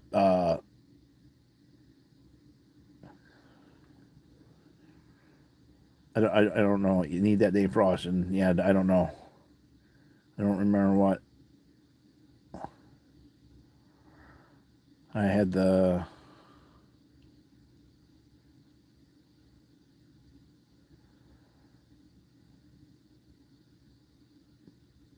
But the and then so I have the master timeline, and then I have a DR number timeline, but then I have this motion is really a real clean. Okay, all right, I'll remember that. You might have to remind me. This is for only cases of PTSD. Well, no, this is important. One of the main things is Moxon's so evil. That motherfucker is as evil as McCullough. McCullough is evil, but Moxon's like the evil, like he's a king evil person. His whole family have been sacrificed to this thing, and it's important to expose it. And it's been exposed by a bunch of other people. And so I don't know what is the catalyst. I don't know if courts and lawsuits are, the way at it. I can only think, yeah. So having all the incidents together is really, and that all has to be cleaned up and look real nice. And having that is easy to tell the story. And then having the master timeline. Here's a summary of the incidents of the selective enforcement. So basically, here, okay, I'm gonna fuck it. I'm gonna say it out loud and then I'll get it prepped because what I love is like organizing. Like I love like taking and like making smaller. Like I love organizing nuts and screws and washers and shit. It's very satisfying to me. And this is how this information is going. Because it got the characters going. The characters are the witnesses. Their pictures and pages all made up for all the characters. And then you have the events. You have the master timeline events, which include emails, permits, CAD calls, and events at the Scientology building. So that's the master timeline. Where I have to get going, that's what someone could help me with. In the event folders, we need to make a master timeline of events. And then within that timeline, we have to make within that timeline we have to make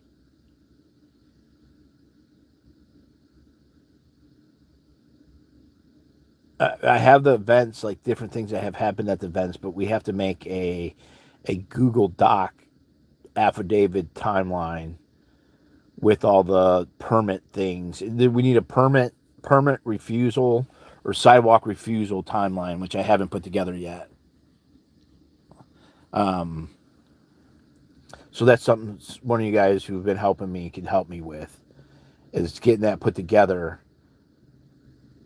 And there needs to be some work done on the event folders and kind of getting that organized completely, because that's going to be for lawsuits in, coming up in June. Because that's where I think the meat is in those. It's in the swattings. Because the swattings, like, even in this, the bomb threats, this has been a tactic of Scientology. This isn't a tactic of Defenderofants or Scottie-hochstetter. This is the MO of Scientology's bomb threats. Like, they're calling in bomb threats. They were doing it with, like, letters. They were doing bomb threats with letters. But now they're doing it on the phone. So, it's going to be really important to try to... It's going to be important to try to get the bomb... To get that swatting stuff, it's all going to revolve around lawsuits. But I need to take the incidents and then show. So I need to make a letter, because now I have the capability of showing a lawyer, a federal lawyer. I need some people to help me. This is what I need. I need people to help me contact federal lawyers. And now that I have the timeline, and what I'll do is I'll use ChatGPT. I'll plug in my timeline, and then I'll plug in and then show some of the easy collusion. So it'll be, here's the event timeline of all the PPA refusals, and then here is the master timeline, which is like 100 pages, and then it'll just be a link to it. Then it'll be the master DR list, which is my fourth motion to compel. A link to the master timeline, and then a link to the events. I think it needs to be like a possible causes of action, or because like right now I don't know if the smartest thing is to have it all like a bunch of separate lawsuits, or have them all like if we want to do it all in one or two. Yeah, it needs to be a Google Doc, just like the master timeline is with the geo, which it's on the master timeline. It could be copied and pasted from the master timeline to a new Google Doc, because having those chronological timelines with hyperlinks, with the reports, the links to the videos, and all that shit just makes it so fucking easy to organize the information and to access it.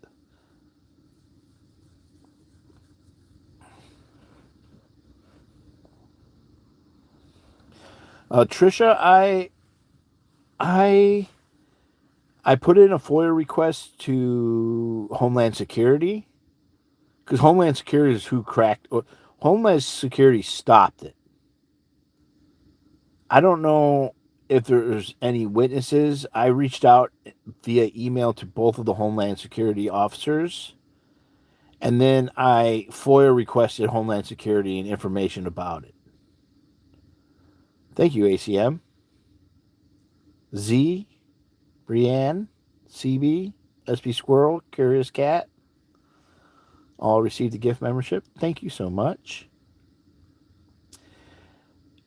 And okay, what was the question? I got distracted. Oh, I don't think they're going to respond. I'll give you a call, David. I'll give you a call about that. Because whatever, people could fucking hate me. The thing is, what all this has happened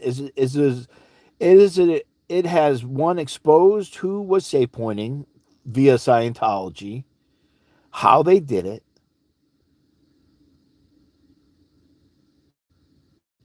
and the officers involved in it. Like this, you get me, because every protester was out there, that all these people that I don't fucking like, all of them mattered in the bigger picture here.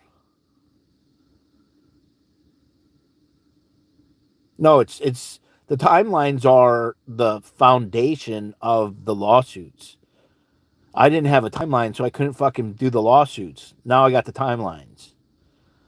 It was overwhelming trying to fucking put all that shit together, because it was just like my memory would be like, oh yeah, that, and then oh yeah, that, and then it was just like there was just too much information. So now it's together. It's divided into a couple different smaller subsections, so it could easily be accessed quickly without like I can't just give someone the master timeline. I have been, but it's just a whole fucking it's 100 pages.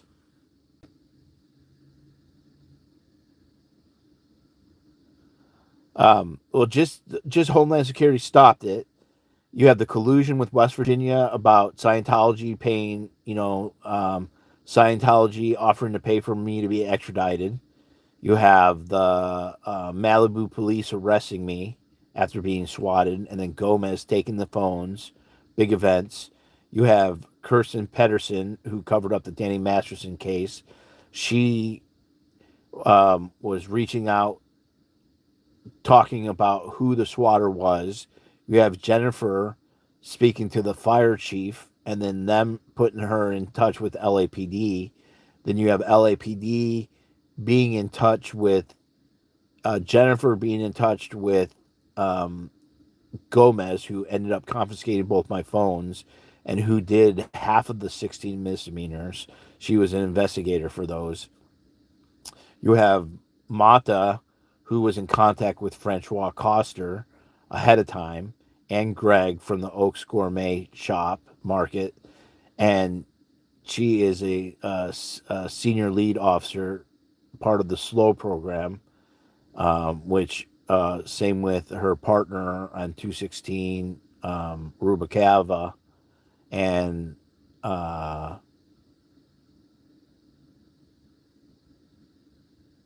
then you have Hall being contacted by Kendrick Moxon, and Jennifer. Officer Hall was the main detective who did the follow-up investigations on the 216, on the Danny and Cam arrests, on their batteries, attempted kidnapping, attempted kidnapping. Yeah, was it kidnapping? Yeah, not allowing someone to leave. Oh,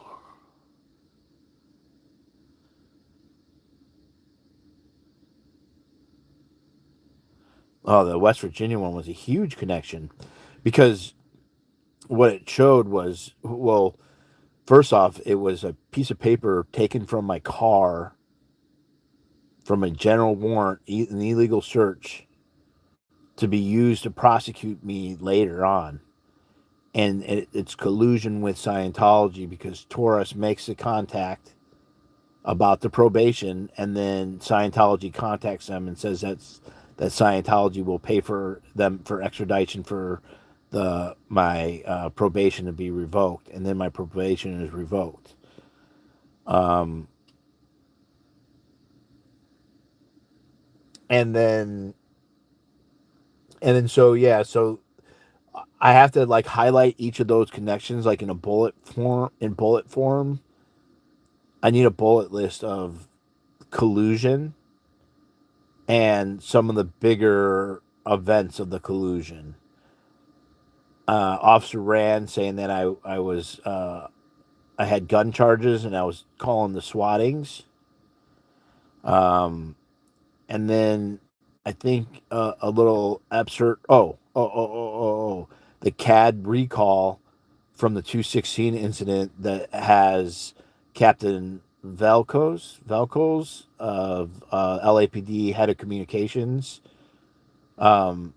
stating that the head of the head of Celebrity Center Scientology, is to be contacted because of swatting calls.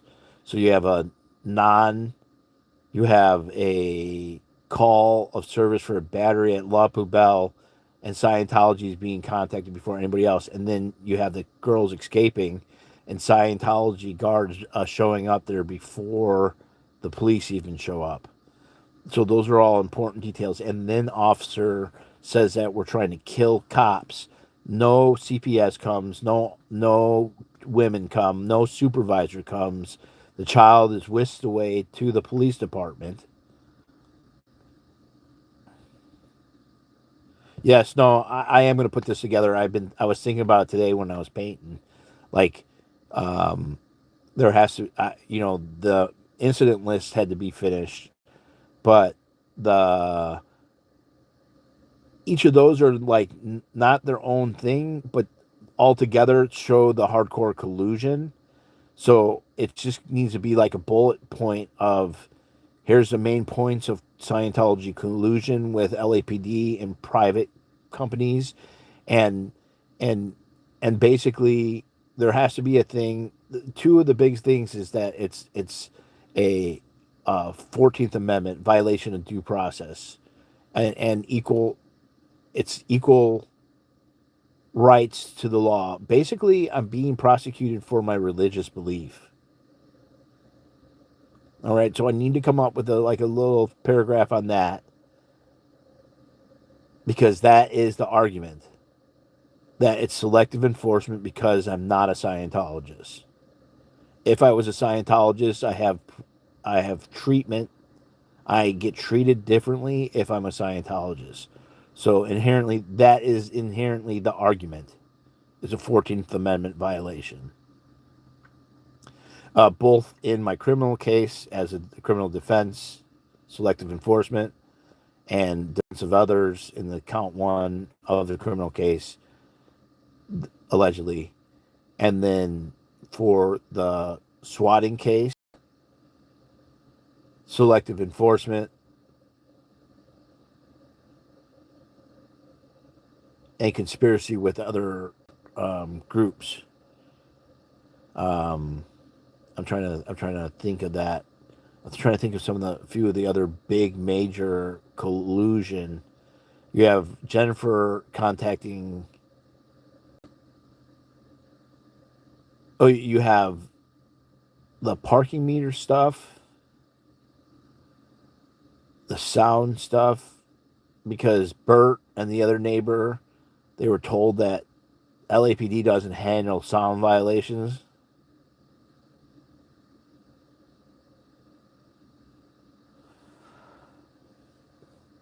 And the permit stuff, yes. So like, I need that permit timeline.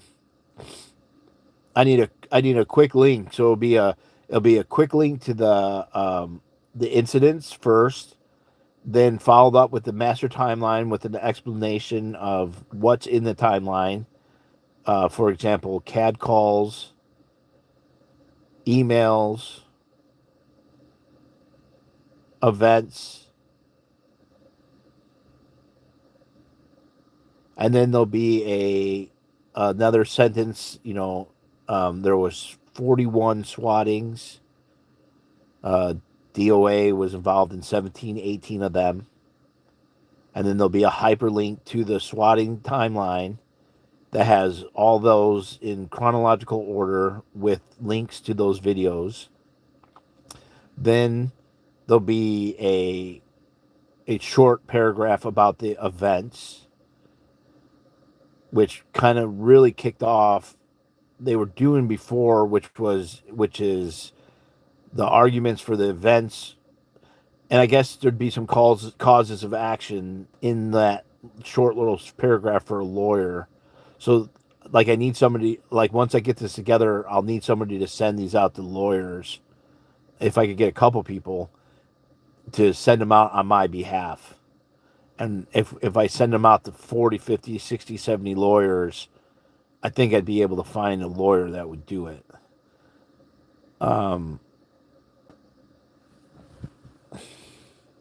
But they really are independent, but together they paint a definite picture of how each one lends to the effort of the overall collusion. Random generic question. Will info about incidents that did not directly include you be allowed? Info about incidents that did not directly... Well, here's the fucking tricky shit, Christy. I'm not sure.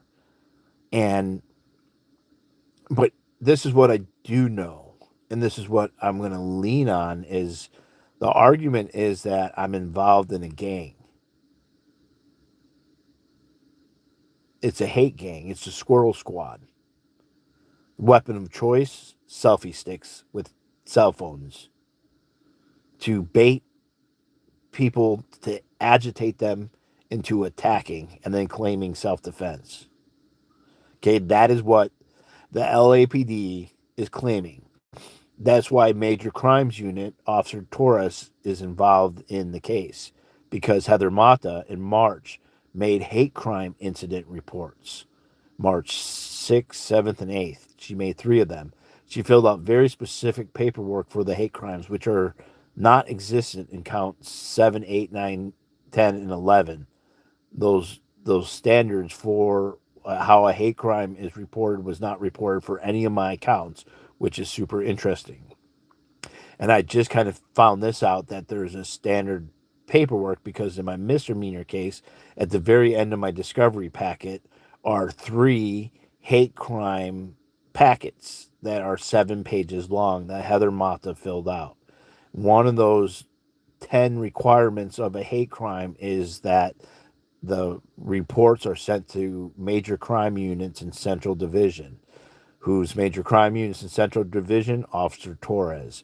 Officer Torres emails West Virginia on June 4th, one day after I was served a restraining order for the occupation, the same day that Danny was served a restraining order for the occupation.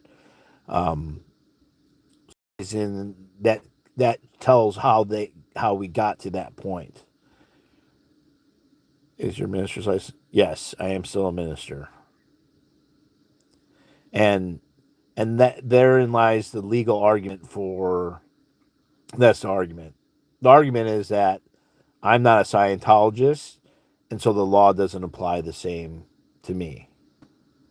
That is the argument. And I was thinking about who knows this pop quiz chat, all right? What time is it? 12:20. It's 2, 3 o'clock for some of you in the morning. Why would the Church of Satan be a good person to take on my case? I did see Don Lemon. Don Lemon claimed that he was just there reporting, allegedly. Sunrise. Pam Bondi was talking about that yesterday or today. Yesterday, I think. I'm trying to keep up with the current affairs.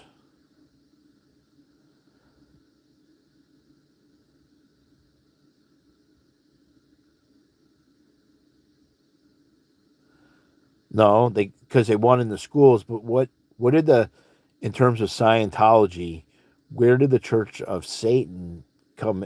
Where did that come in to?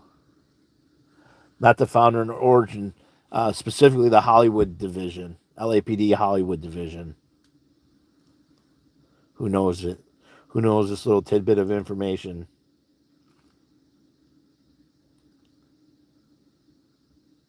I'd say Auntie probably knows it.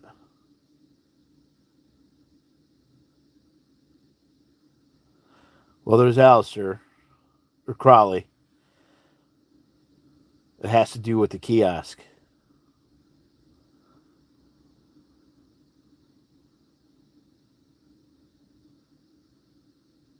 Has to do with the kiosk. Come on, who knows this?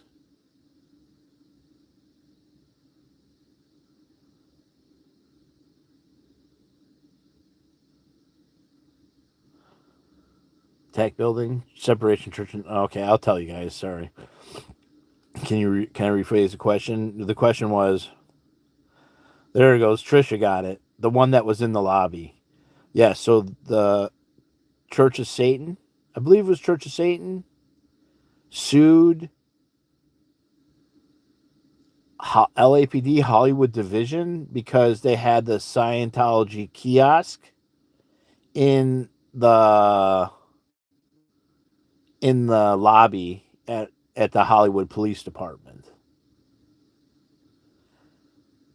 And yeah, something to do with separation of church and state.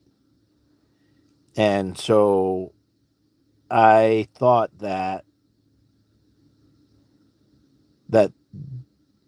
when was that? That was, I believe, okay.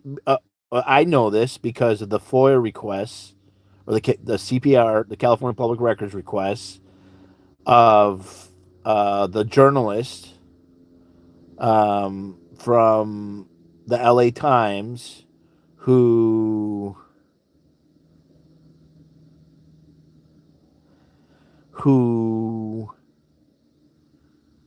asked about it. They asked about it in an email. Yeah, like 3 chiefs ago. Yeah, it's just, I think it was just like, if they allowed one religion to do it, they have to allow all religions to do it. So that's where the Church of Satan could possibly, they could possibly be, and I think they were successful.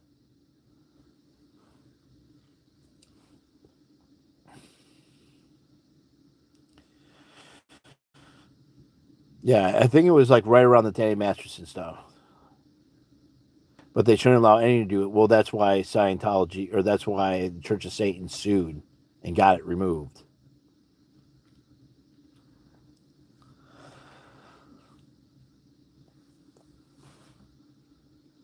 So I feel a lot. I feel a lot better.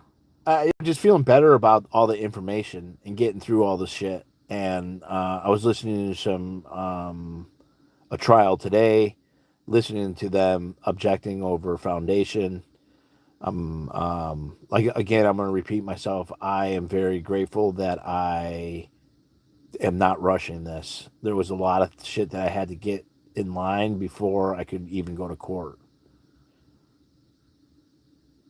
Yeah, well, yeah. I think it is hilarious, Christy, and I think it's important to understand how integrated this church is with the state. It's clear as day. And and I'm gonna get this Starlink going, and I'm gonna build my mind map on a stream. I think it's gonna be fucking awesome.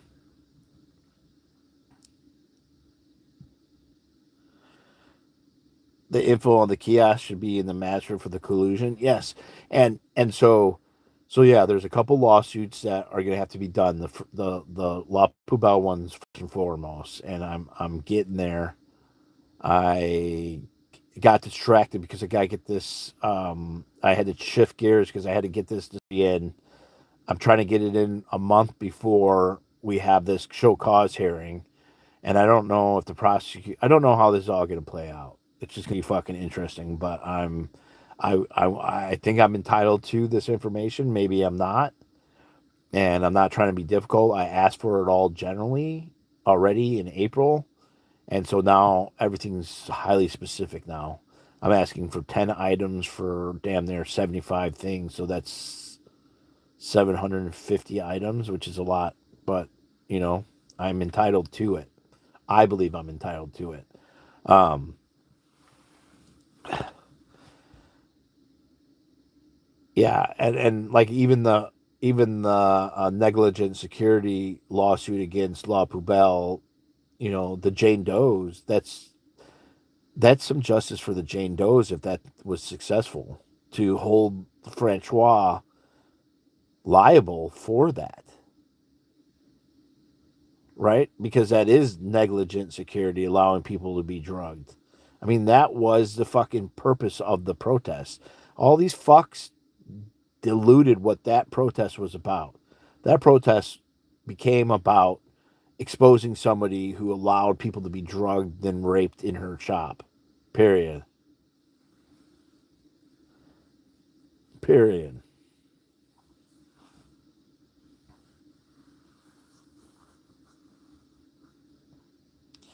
I'd say three suits, La Poubelle, collusion, swattings. Well, La Poubelle, then a Title 42 for illegal arrest for the conspiracy,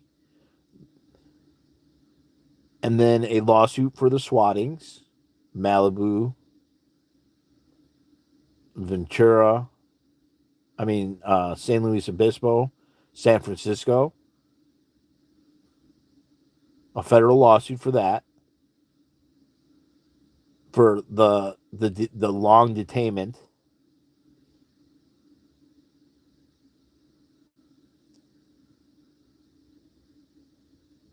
Yes, there will be a point where they stop requesting things. Yeah, they'll get to that point, or the case will just get. Yeah, there's just a whole assortment of things. I'm going to keep asking. I've already asked for these things. This is the thing. I've already generally asked for them. At least every incident with Scott-Hochstetter in it, I asked for every incident for the LA from the LAPD, which should be fucking. You know, these people are accusing me of the thing. Okay, well, what else have they accused me of? I want to see all the police reports with my name on it, which I've attempted to receive on a bunch of different ways too. I've FOIA requested the LA Police Department, LAPD, um, specifically asking for everything with my name, Scott-Hochstetter, D.O.A, and the lore of D.O.A, and then that was denied because it was too massive. There was too many. There was over like terabytes of information on me, so I filed another three California public records requests for information on DOA, one for information on lore of DOA, and one for information on Scott-Hochstetter. Um, yes, and we'll see. It's gonna be interesting how this all plays out.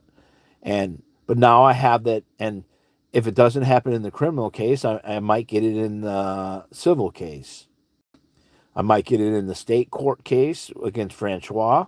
I might get it for the civil case, the federal case, and then there's the illegal arrest and La Poubelle collusion, Scientology collusion. Then, because there's so much that happened at the Blue Building that I could do a separate one for the collusion of Scientology and LAPD Northeast Division.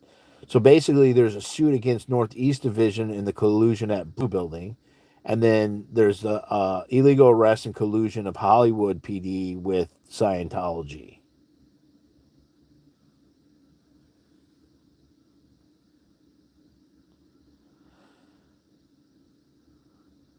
And so yeah, so boom boom boom boom boom boom boom boom boom boom. And then the restraining order.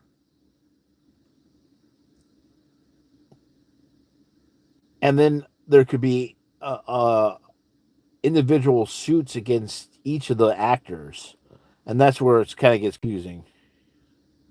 I did Defenderofants, aka D.O.A, and then I did the Lore of D.O.A, and then I did Scottie-hochstetter.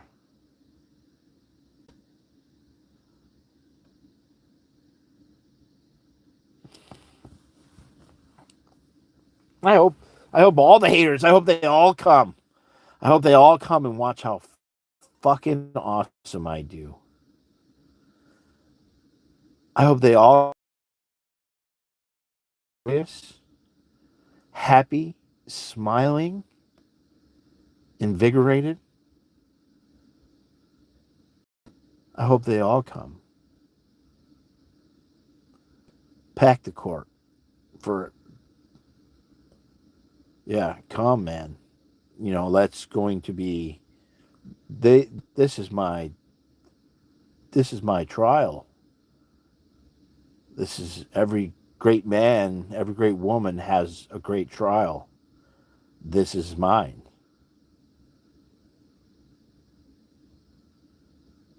Straight up, like I have a worth. That's my worth. That's what I'm here for.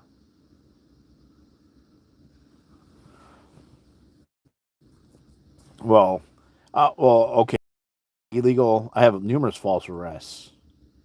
Okay, I have a false arrest for Penal Code 182 and a Penal Code. Well, it wasn't even a PPA. There was no PPA. There was no arrest warrant. Okay, the officers were not on scene.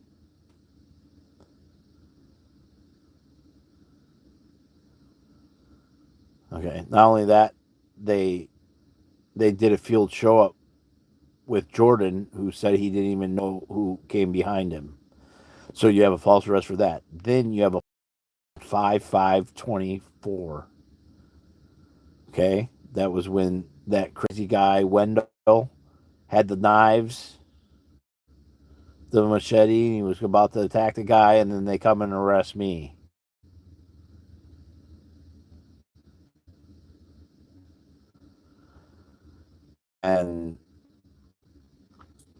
And I have 4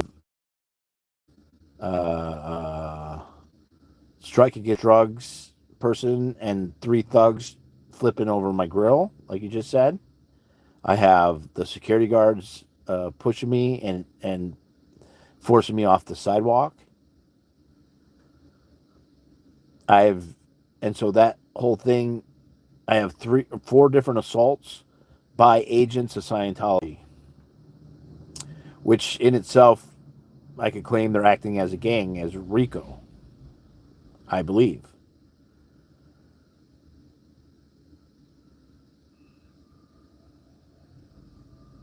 Um, and then I have the rich. Okay, and then so I have so that's 5/5/25. I got arrested on PPA for a 302 PC, which is disturbing a religious gathering. Okay. What's great is the Wolfheimer case proves, or I believe it says that auditing and counseling are not religious services. They don't have religious protections. Because all that shit was decided because of tax purposes, too. Because there was lawsuits going over about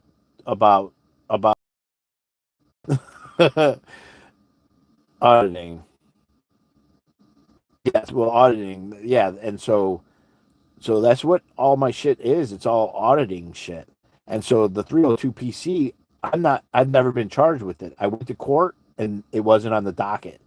So illegal arrest. On 5/25/24, I was arrested again on a PPA when in front of La Poubelle with Hotel California being blasted and then the flag music being blasted. And I allegedly disturbed services at the Celebrity Center on 5/25/24. So on 5/24 and then 5/25/24, I was arrested.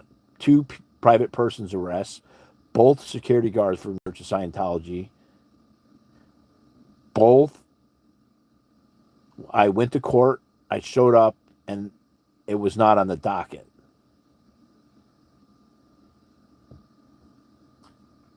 Okay, so each of those incidents are lawsuits.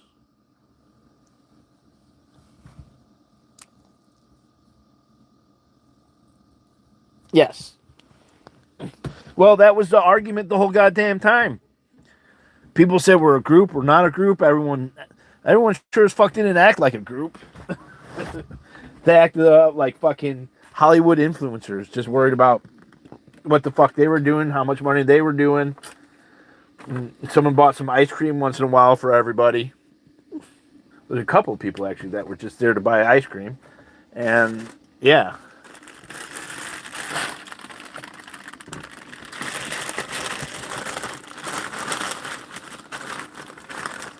Yeah, I caught them doing it too. They all down the street.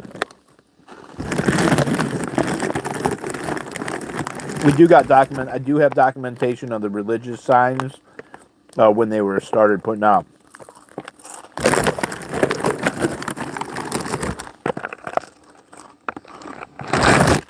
Well, here's what's fucking beautiful about it.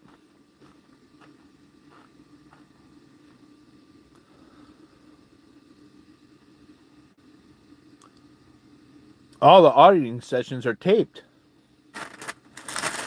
So my 16 misdemeanors, those 8 different days, they're saying I'm disturbing the religious thing. Well, let's hear the video.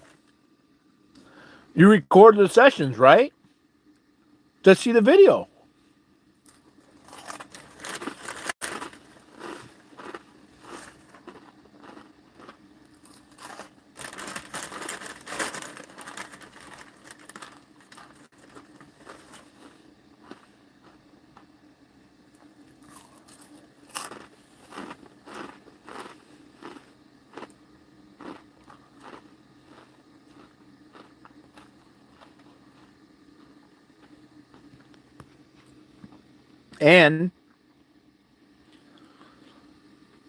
And I love that they position themselves as it's a gang.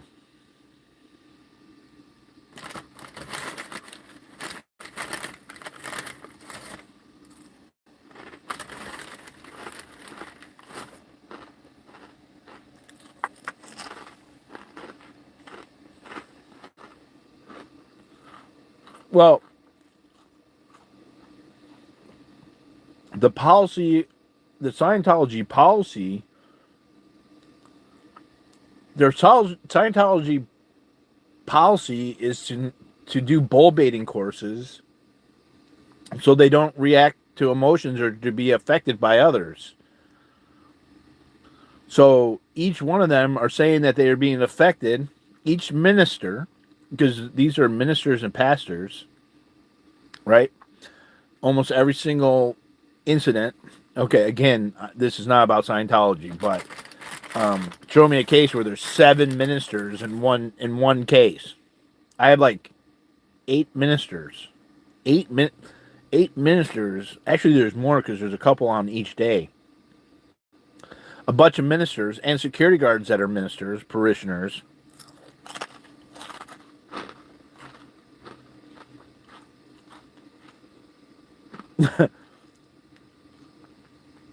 That administrate bull baiting, and so you can't like, oh my gosh, it's gonna be crazy. Oh, I'm stuffing my face with cinnamon toast crunch.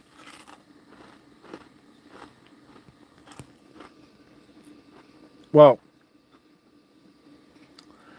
each one of them are going to have to say, each one of them, no, they're not going to be able to answer questions. They can't go to court.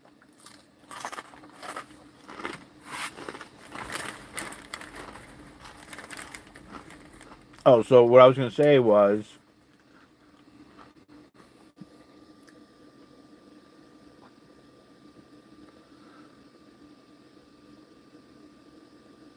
what was I going to say? I forgot. It was something big. All right, I got brain fog. Well, yeah, they have to prove that they're not capable of not being bull baited by saying that I bull baited them.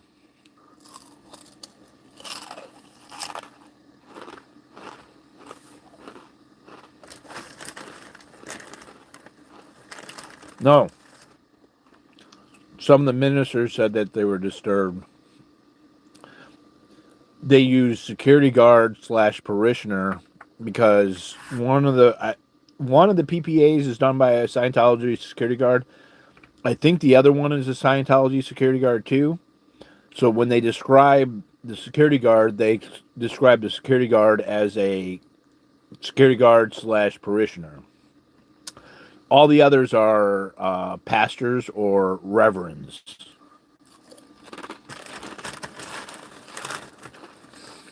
Yeah, no, I mean, it's great.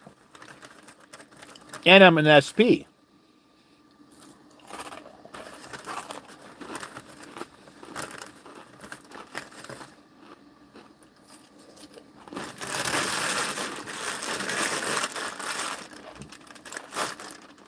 Oh.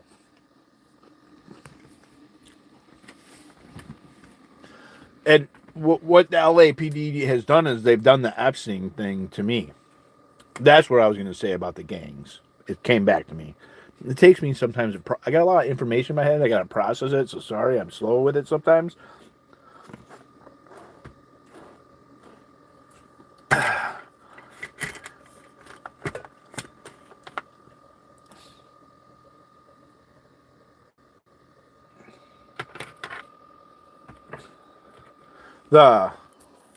Okay, so how do I say this? Because you're saying I'm a gang. Oh, it's like Epstein. Why is it like Epstein? Because it's an island full of pedophiles, fucking kids, but Epstein's the only one who goes to jail. Right? Oh, Leah Safian. That connection is going to be on the bullet points. Leah Safian. And if one of you guys have an idea of what the bullet point should be, what I went over, just email me.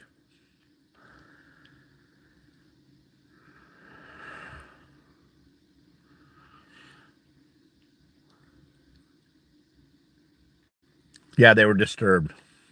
Yeah, no, it's beautiful. It's beautiful. The more I learn about my case, because there's so much to it.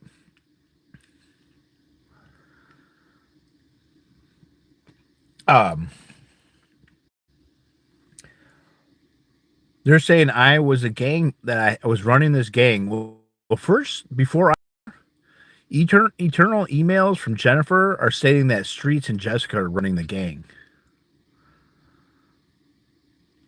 but they never filed any charges against Jessica or Streets. So they're conspiring with me. We're running a gang, the Squirrel Squad, yet none of them ever got charged with anything. They weren't really there ever. That's the thing. Streets didn't put in any work. He just uses influence as an influencer. He put in a little work early on, but that was it. It was just trolling.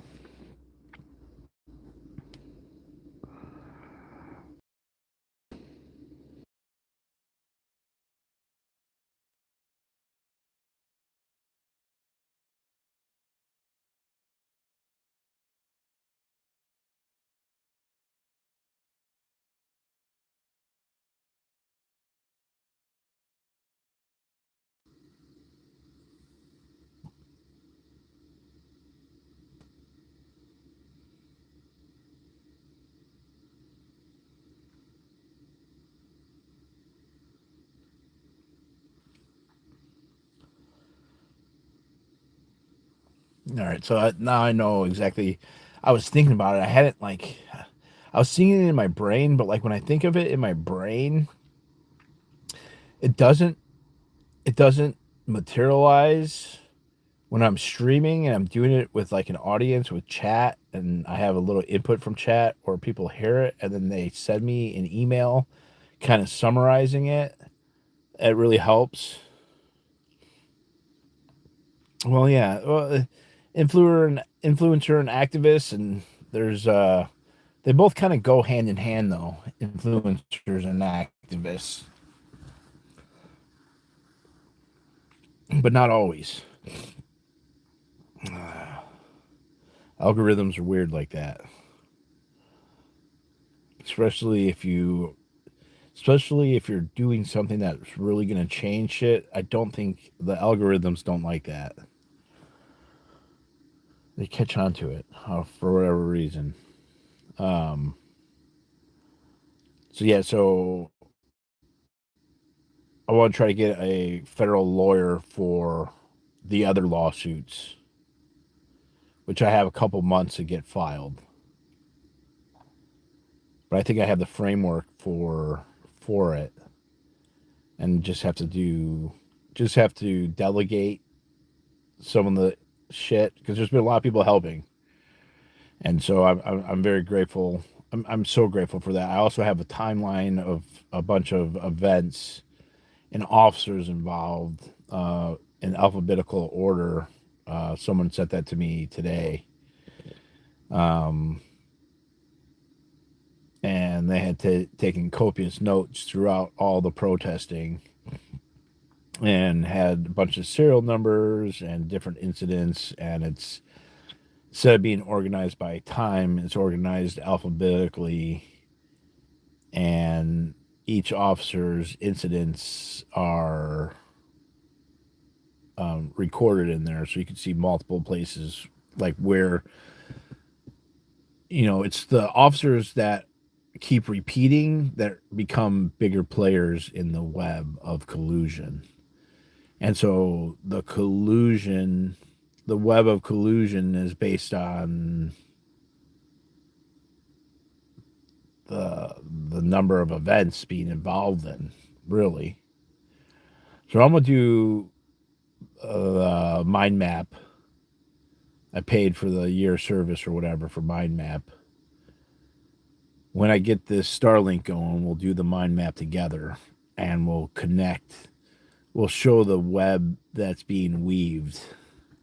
Who's going to be protecting LA on the days of these trials? Entire department will be there at some point. I don't know. If only I could get to Discovery. The goal is to get to Discovery. I think that would be if I could get to that point and not get a failure to state the claim. If I could get to Discovery stages, it's going to be really interesting. And I could always I've been reading there's some things where like people start off like as a pro se litigant, they sue, and then a lawyer steps in after it gets going.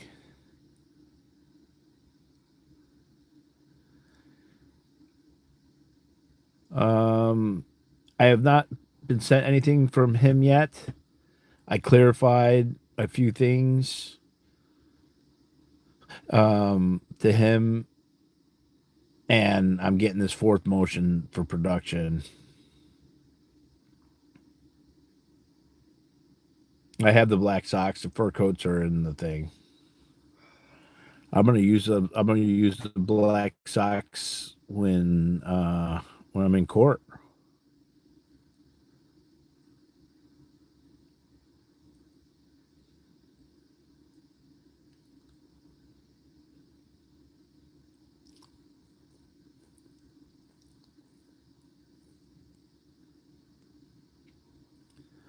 Thinking, all right, I'm gonna go to bed. Thank you guys for being here and helping me organize my brain. Happy Martin Luther King Day, or whatever day you celebrate. If you don't celebrate man-made holidays, that's cool. but gotta give a shout out. It was cool reading his speech. I would love to kind of read it again and again with a little more. Um, I need to listen to him. I need to listen to it once or twice. Hear his voice, because he spoke in a cadence, and that cadence is important when putting on a show or talking in front of people.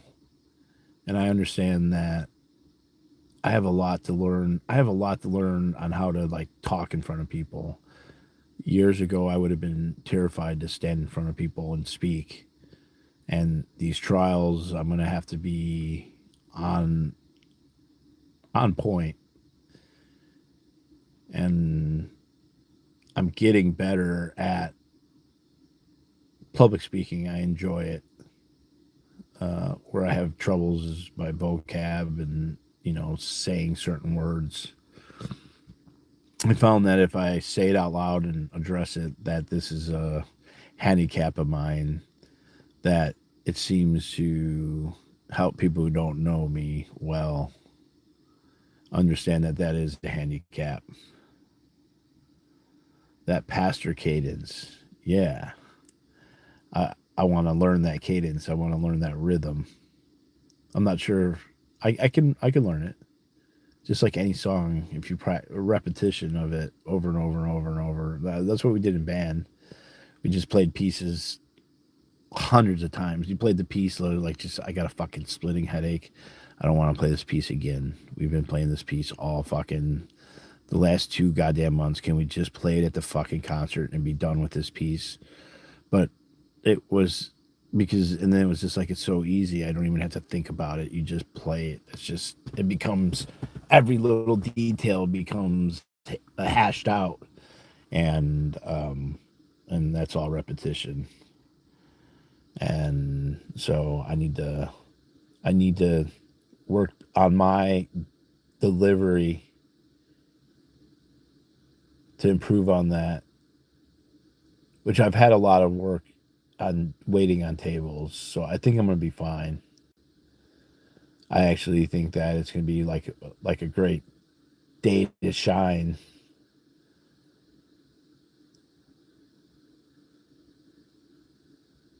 It's going to be a good day. It's going to be a good day. It's going to be a good week or 2 weeks, whatever that trial is going to be. It's going to be such a big trial. It'd be such a big trial for such nothing.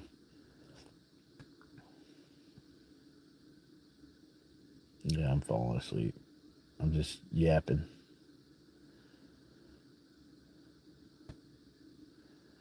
Yeah, what's it's so crazy because it could just be dropped at any moment. Like they could be just like, "Oh, we're not going to prosecute you," and then you like prep for like nothing. That's what the prep is worthwhile than other stuff too. All right, I'm out. Much love, y'all.